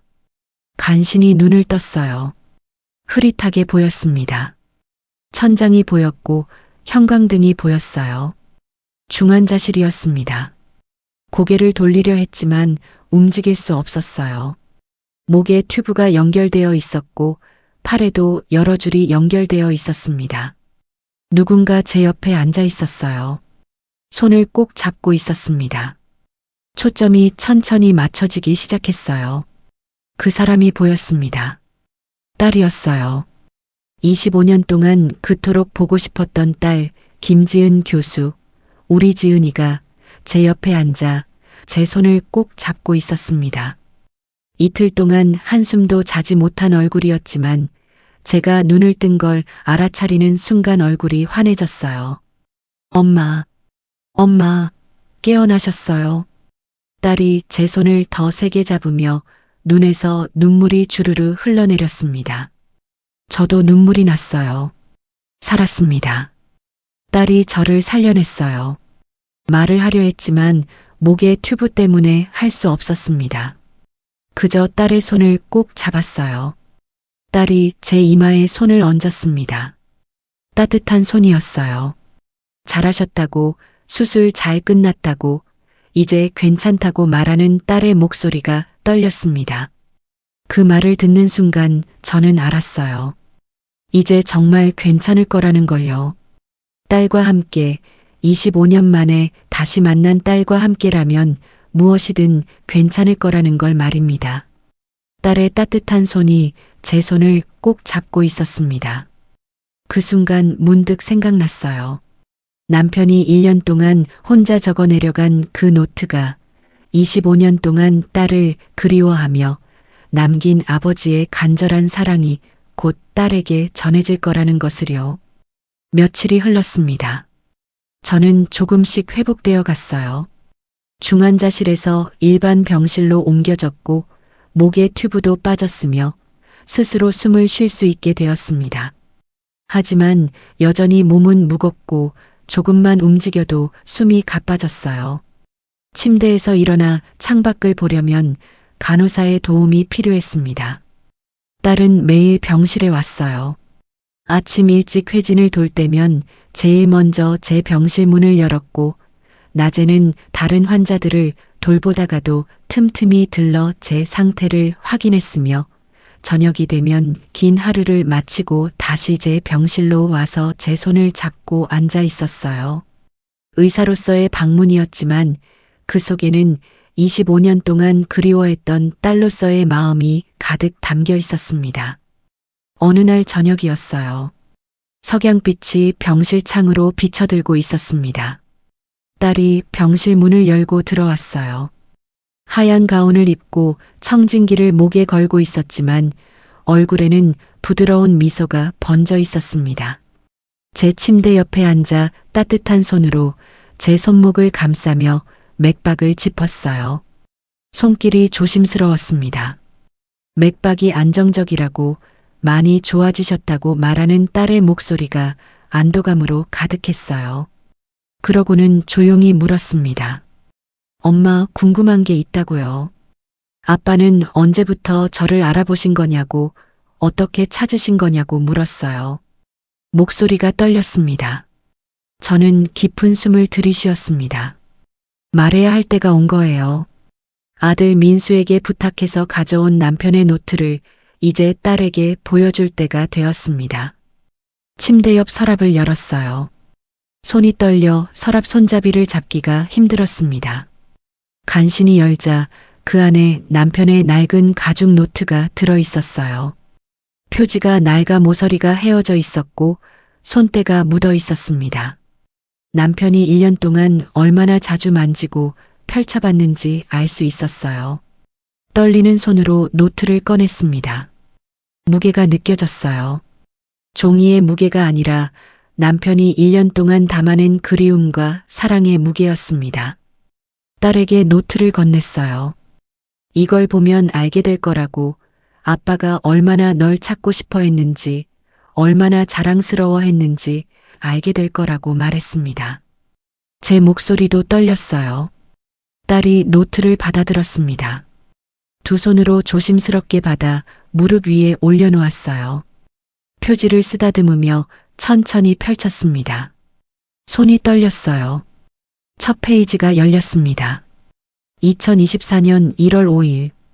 오늘 우연히 의학학술지를 보다가 딸이 읽기 시작했어요. 조용히 천천히 읽어 내려갔습니다. 페이지를 넘길 때마다 손이 떨렸고 눈에서 눈물이 차올랐어요. 노트에는 남편이 1년 동안 적어 내려간 기록들이 빼곡하게 적혀 있었습니다. 처음 딸의 사진을 발견했을 때의 놀라움, 목의 반점을 확인하려 했던 간절한 노력들, 확신이 들었던 순간의 벅찬 감격, 하지만 저에게 말하지 못했던 고민과 괴로움이 한 줄 한 줄 진심으로 담겨 있었어요. 사진들도 있었습니다. 남편이 인터넷에서 찾아 출력한 딸의 사진들이었어요. 학회에서 발표하는 모습, 병원 홍보 자료에 실린 사진, 인터뷰 기사의 사진들. 모든 사진마다 남편의 메모가 빼곡하게 적혀 있었습니다. 우리 지은이가 이렇게 훌륭하게 자랐구나. 말도 못하게 자랑스럽다. 세계적인 의사가 되었어. 사람들의 생명을 살리는 의사가 되었구나. 꼭 만나고 싶다. 하지만 영자에게 먼저 말해야 하는데 어떻게 말하지? 영자가 너무 놀랄까봐 걱정이다. 심장이 안 좋은데 충격받으면 어쩌나. 딸의 눈에서 눈물이 주르르 흘러내렸어요. 노트를 읽으며 손으로 입을 막았고 어깨가 들썩였습니다. 페이지를 계속 넘겼어요. 남편의 글씨는 갈수록 떨려 있었습니다. 병이 깊어지면서 펜을 제대로 잡지 못했던 거예요. 글자가 비뚤비뚤했고 삐뚤빼뚤 흔들렸습니다. 2024년 12월. 몸이 많이 안 좋다. 기운이 없고 가슴이 자주 아프다. 시간이 얼마 남지 않은 것 같다. 지은이를 만나지 못하고 가게 될까봐 두렵다. 제발 한 번만이라도 보고 싶다. 영자야 미안하다. 혼자 이 비밀을 간직하느라 얼마나 힘들었는지 말하고 싶었지만 너의 건강과 충격받을 그 마음이 걱정되어서 딸이 흐느끼기 시작했습니다. 노트를 가슴에 꼭 안고 울었어요. 제 손을 잡으며 떨리는 목소리로 말했습니다. 아빠가 저를 찾고 계셨다고, 1년 동안 혼자 이렇게 기록하고 계셨다고, 얼마나 보고 싶으셨을까요? 얼마나 괴로우셨을까요? 하고 못 놓아 울었어요. 저도 눈물이 흘렀습니다. 남편의 마음이 느껴졌어요. 1년 동안 혼자서 얼마나 힘들었을까요? 딸을 찾았다는 기쁨과 저에게 말하지 못하는 괴로움 사이에서 얼마나 많이 울었을까요? 딸이 계속 노트를 읽어 내려갔습니다. 마지막 페이지에 가까워졌어요. 그때 뭔가가 노트 사이에서 떨어졌습니다. 접혀진 종이 한 장이었어요. 딸이 그것을 주워들었습니다. 편지였어요. 봉투에는 지은이에게라고 적혀 있었습니다. 남편의 떨리는 글씨였어요. 저도 처음 보는 편지였습니다. 노트 깊숙이 숨겨져 있었던 거예요. 딸이 떨리는 손으로 편지 봉투를 뜯었습니다. 안에서 편지지 2장이 나왔어요. 남편의 마지막 글씨가 적혀 있었습니다. 딸이 편지를 읽기 시작했어요. 목소리가 심하게 떨렸습니다. 지은아, 내가 이 편지를 읽고 있다면 아마 아빠는 이미 세상을 떠난 후일 거야. 첫 문장부터 눈물이 쏟아졌습니다. 딸이 편지를 들고 있는 손이 바들바들 떨렸어요. 아빠는 1년 전에 너를 찾았단다. 의학 학술지에서 우연히 너의 사진을 보고 목에 반점을 보고 너라는 걸 확신했어. 얼마나 기뻤는지 몰라. 아빠는 매일 밤 내 사진을 보며 울었단다. 딸이 편지를 읽으며 눈물을 흘렸어요. 저도 함께 울었습니다. 너를 만나고 싶었어. 하지만 엄마 심장이 안 좋아서 말할 수가 없었어. 놀라서 쓰러지실까봐 두려웠거든. 그래서 아빠 혼자 이렇게 기록만 남겼단다. 편지를 읽는 딸의 목소리가 점점 더 떨렸습니다. 지은아, 너는 정말 훌륭하게 자랐구나. 세계적인 심장외과 의사가 되었어. 사람들의 생명을 살리는 의사가 되었단다. 아빠는 내 딸이 정말 자랑스럽다. 딸이 편지를 잠시 내려놓고 눈물을 닦았습니다. 숨을 고르고 다시 읽기 시작했어요. 아빠가 너를 보낸 건 너를 버린 게 아니었어. 오빠가 심장병으로 죽어가고 있었고 우리는 너무 가난했어. 너를 제대로 키울 수 없었단다. 그래서 내가 더 나은 환경에서 자랄 수 있도록 보냈던 거야. 딸이 고개를 끄덕였어요. 알고 있다고, 이제 이해한다고 중얼거렸습니다. 엄마는 그날 이후로 매일 울었어. 너를 그리워하며 평생을 살아왔단다. 아빠도 마찬가지였어. 하지만 우리는 너를 단 한순간도 잊어본 적이 없어. 죄 지은 것 같이 미안했어. 너에게 좋은 부모가 되지 못해서 말이야. 편지는 계속 이어졌습니다. 지은아, 아빠가 부탁이 하나 있어. 엄마를 잘 돌봐줘. 엄마 역시 그동안 온갖 고생을 많이 해서 심장이 안 좋거든. 아빠가 이렇게 1년 동안 준비한 건 혹시라도 엄마에게 무슨 일이 생기면 내가 엄마를 치료해 줄 수 있을까 해서였어. 그 순간 딸이 고개를 번쩍 들었어요. 눈이 커졌습니다. 민수한테 엄마 사연을 써서 이 병원에 넣으라고 했어. 곧 한국의 의학교류 차원에서 방한할. 너가 담당 의사가 되도록 말이야. 그러면 엄마가 우리 지은이와 만날 수 있을 거라고 생각했거든. 딸의 입이 벌어졌습니다. 제 입도 벌어졌어요. 남편이 이 모든 걸 계획했던 거예요. 제가 아프다는 걸 알고 아들 민수에게 제 사연을 써서 이 병원 의학 교류 프로그램에 지원하라고 한 거였습니다. 딸이 한국에 와 있다는 걸 알았고 딸이 제 담당 의사가 되면 우리가 만날 수 있을 거라고 믿었던 거예요. 아빠는 내가 엄마를 살릴 수 있다는 걸 믿고 있단다. 세계 최고의 심장외과 의사니까 말이야. 그리고 내가 엄마를 수술하면서 목에 반점을 보고 너희 둘이 서로를 알아보게 될 거라고 믿었어. 딸이 편지를 가슴에 안았어요. 아빠, 아빠 하고 흐느꼈습니다. 온몸이 떨렸어요. 편지는 마지막 문장으로 이어졌습니다. 지은아, 아빠는 너를 정말 사랑한다. 25년 동안 단 한 번도 잊은 적이 없어. 너를 자랑스럽게 생각한다. 그리고 정말 미안하다. 좋은 아빠가 되지 못해서 말이야. 엄마를 부탁한다. 사랑한다. 우리 딸. 편지가 끝났어요. 딸이 편지를 꼭 안고 목 놓아 울었습니다. 저도 함께 울었어요. 병실에는 두 사람의 울음소리만 메아리 쳤습니다.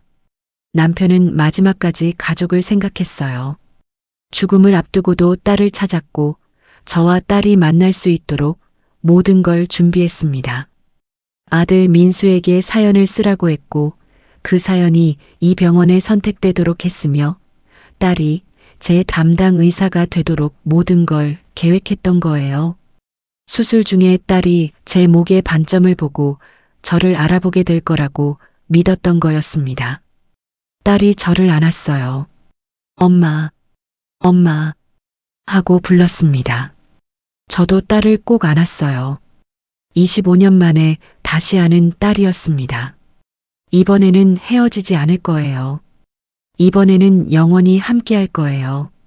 온몸에서 따뜻함이 느껴졌고 가슴속 깊은 곳에서 뭔가가 녹아내리는 것 같았습니다. 하지만 바로 그 순간이었습니다. 편지를 가슴에 안고 있던 딸이 갑자기 몸을 떨었어요. 편지 뒷면에 뭔가 더 적혀 있는 게 보였던 거예요. 작은 글씨로 덧붙여진 문장이었습니다. 딸이 그것을 보는 순간 숨이 멎었어요. 눈이 커지며 입술이 파르르 떨렸고 손에 든 편지가 바들바들 흔들렸습니다. 그 글을 읽는 딸의 얼굴에서 모든 색이 사라졌어요. 편지 뒷면에 무언가 더 적혀 있었습니다. 작은 글씨였지만 남편의 마지막 힘을 다해 쓴 글씨가 또렷하게 보였어요. 딸이 떨리는 목소리로 읽기 시작했습니다. 민수야, 내 동생 지은이를 찾았다. 엄마한테는 아직 말하지 못했어. 가족이 다시 만날 수 있도록 도와줘. 아빠가 부탁한다. 제 심장이 쿵 하고 내려앉으며 가슴이 조여들었습니다. 남편이 민수에게도 편지를 남긴 거예요. 그래서 민수가 제 사연을 써서 이 병원에 넣었던 거였고 아빠의 마지막 부탁을 들어주기 위해 모든 것을 준비했던 거였습니다. 딸이 편지를 내려놓으며 떨리는 목소리로 물었어요. 오빠도 알고 있었냐고, 아빠가 저를 찾았다는 걸 알고 있었냐고요. 저는 고개를 저으며 대답했습니다. 민수도 몰랐을 거라고, 아빠가 돌아가신 후 서재에서 노트를 발견하고 나서야 알았을 거라고 말했어요. 바로 그때였습니다. 병실 문이 천천히 열렸어요. 아들 민수가 들어왔습니다. 손에는 과일 바구니를 들고 있었어요. 민수가 병실에 들어서다가 멈춰섰습니다. 딸이 제 침대 옆에 앉아 편지를 들고 있는 모습을 보았어요. 제 손을 잡고 함께 울고 있는 모습을요. 순간 민수의 손에서 과일 바구니가 흔들렸습니다. 민수의 얼굴이 굳으며 창백해졌어요. 알아버린 거냐고, 아빠 편지를 봤냐고 조용히 물었습니다. 목소리가 떨렸어요. 딸이 천천히 고개를 끄덕이며 일어섰습니다. 민수를 바라봤어요. 두 사람이 마주 섰습니다. 25년 만이었어요. 오빠와 동생이 다시 만나는 순간이었습니다. 민수가 먼저 입을 열었습니다. 지은아, 오빠야, 너가 살린 바로 그 오빠야. 라고 말하는 목소리가 심하게 떨렸어요. 정말 오랜만이라고 정말 많이 컸다고, 세계적인 의사가 되었다고 들었다고 말하며 눈물을 흘렸습니다. 딸도 떨리는 목소리로 대답했어요. 오빠, 정말 오빠 맞죠? 라고 물었습니다. 얼굴은 많이 변했지만 목소리만큼은 기억난다고, 어릴 때 자신을 업어주고 함께 놀아주던 그 오빠가 맞냐고, 공항에서 자신을 꼭 안아주던 그 오빠가 맞냐고 울먹이며 물었어요. 민수가 고개를 끄덕이며 팔을 벌렸습니다. 서로의 목소리가 지난 25년간의 한을 세상에 풀어내는 듯 울려 퍼졌어요.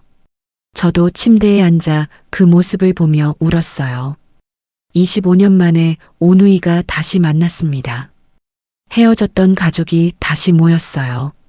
가슴속 깊은 곳에서 뭔가가 터져 나오는 것 같았습니다. 민수가 여동생의 어깨를 잡고 한 발짝 물러서며 얼굴을 찬찬히 바라봤습니다.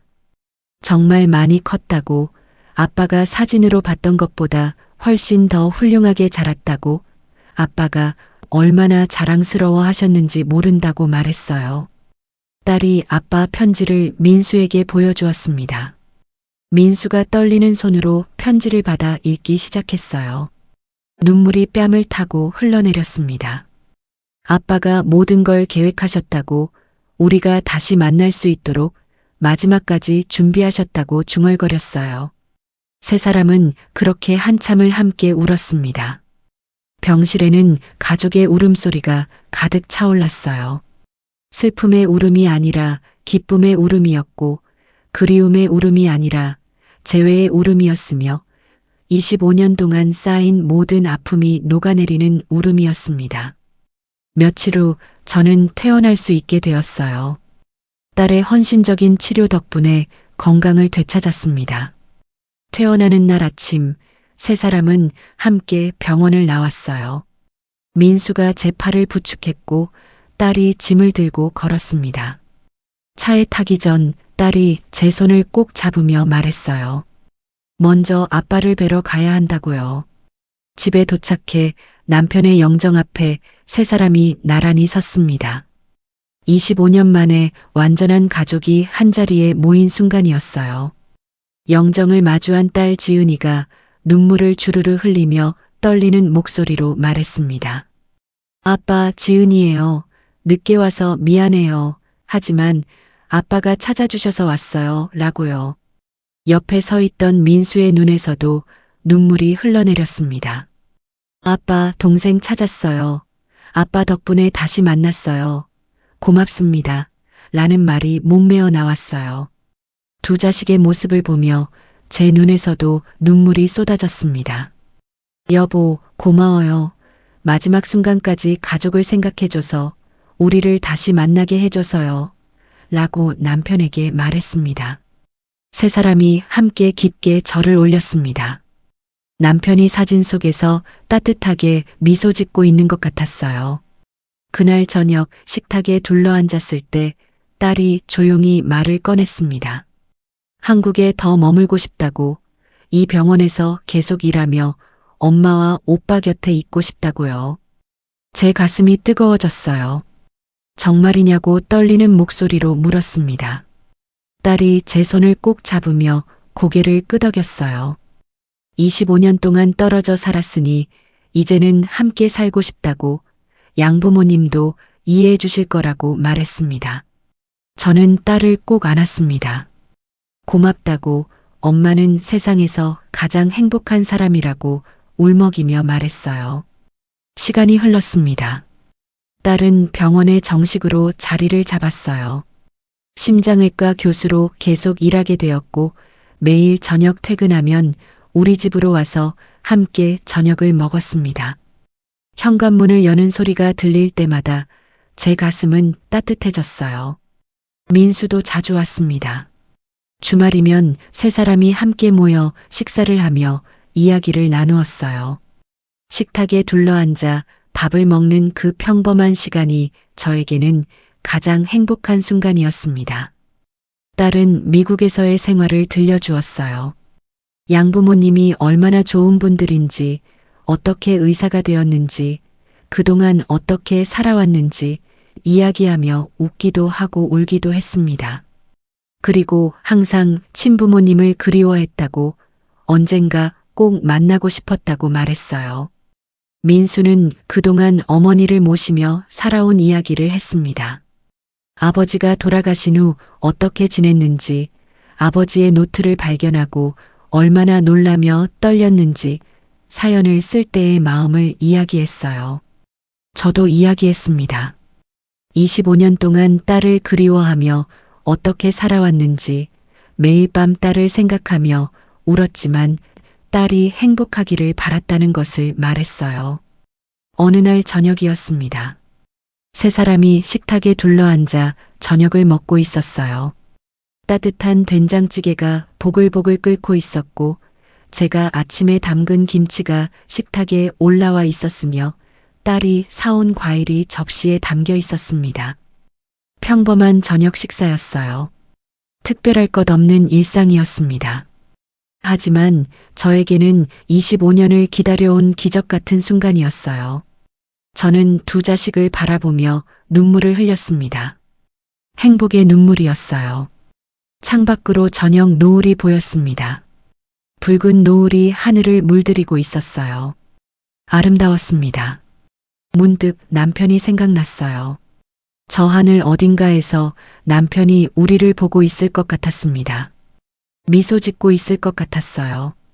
여보, 고마워요. 마지막까지 우리 가족을 생각해줘서요. 당신 덕분에 우리가 다시 만났어요. 25년 전 저는 가난 때문에 9살 딸을 미국으로 보낼 수밖에 없었습니다. 아들과 남은 가족을 살리기 위해서였어요.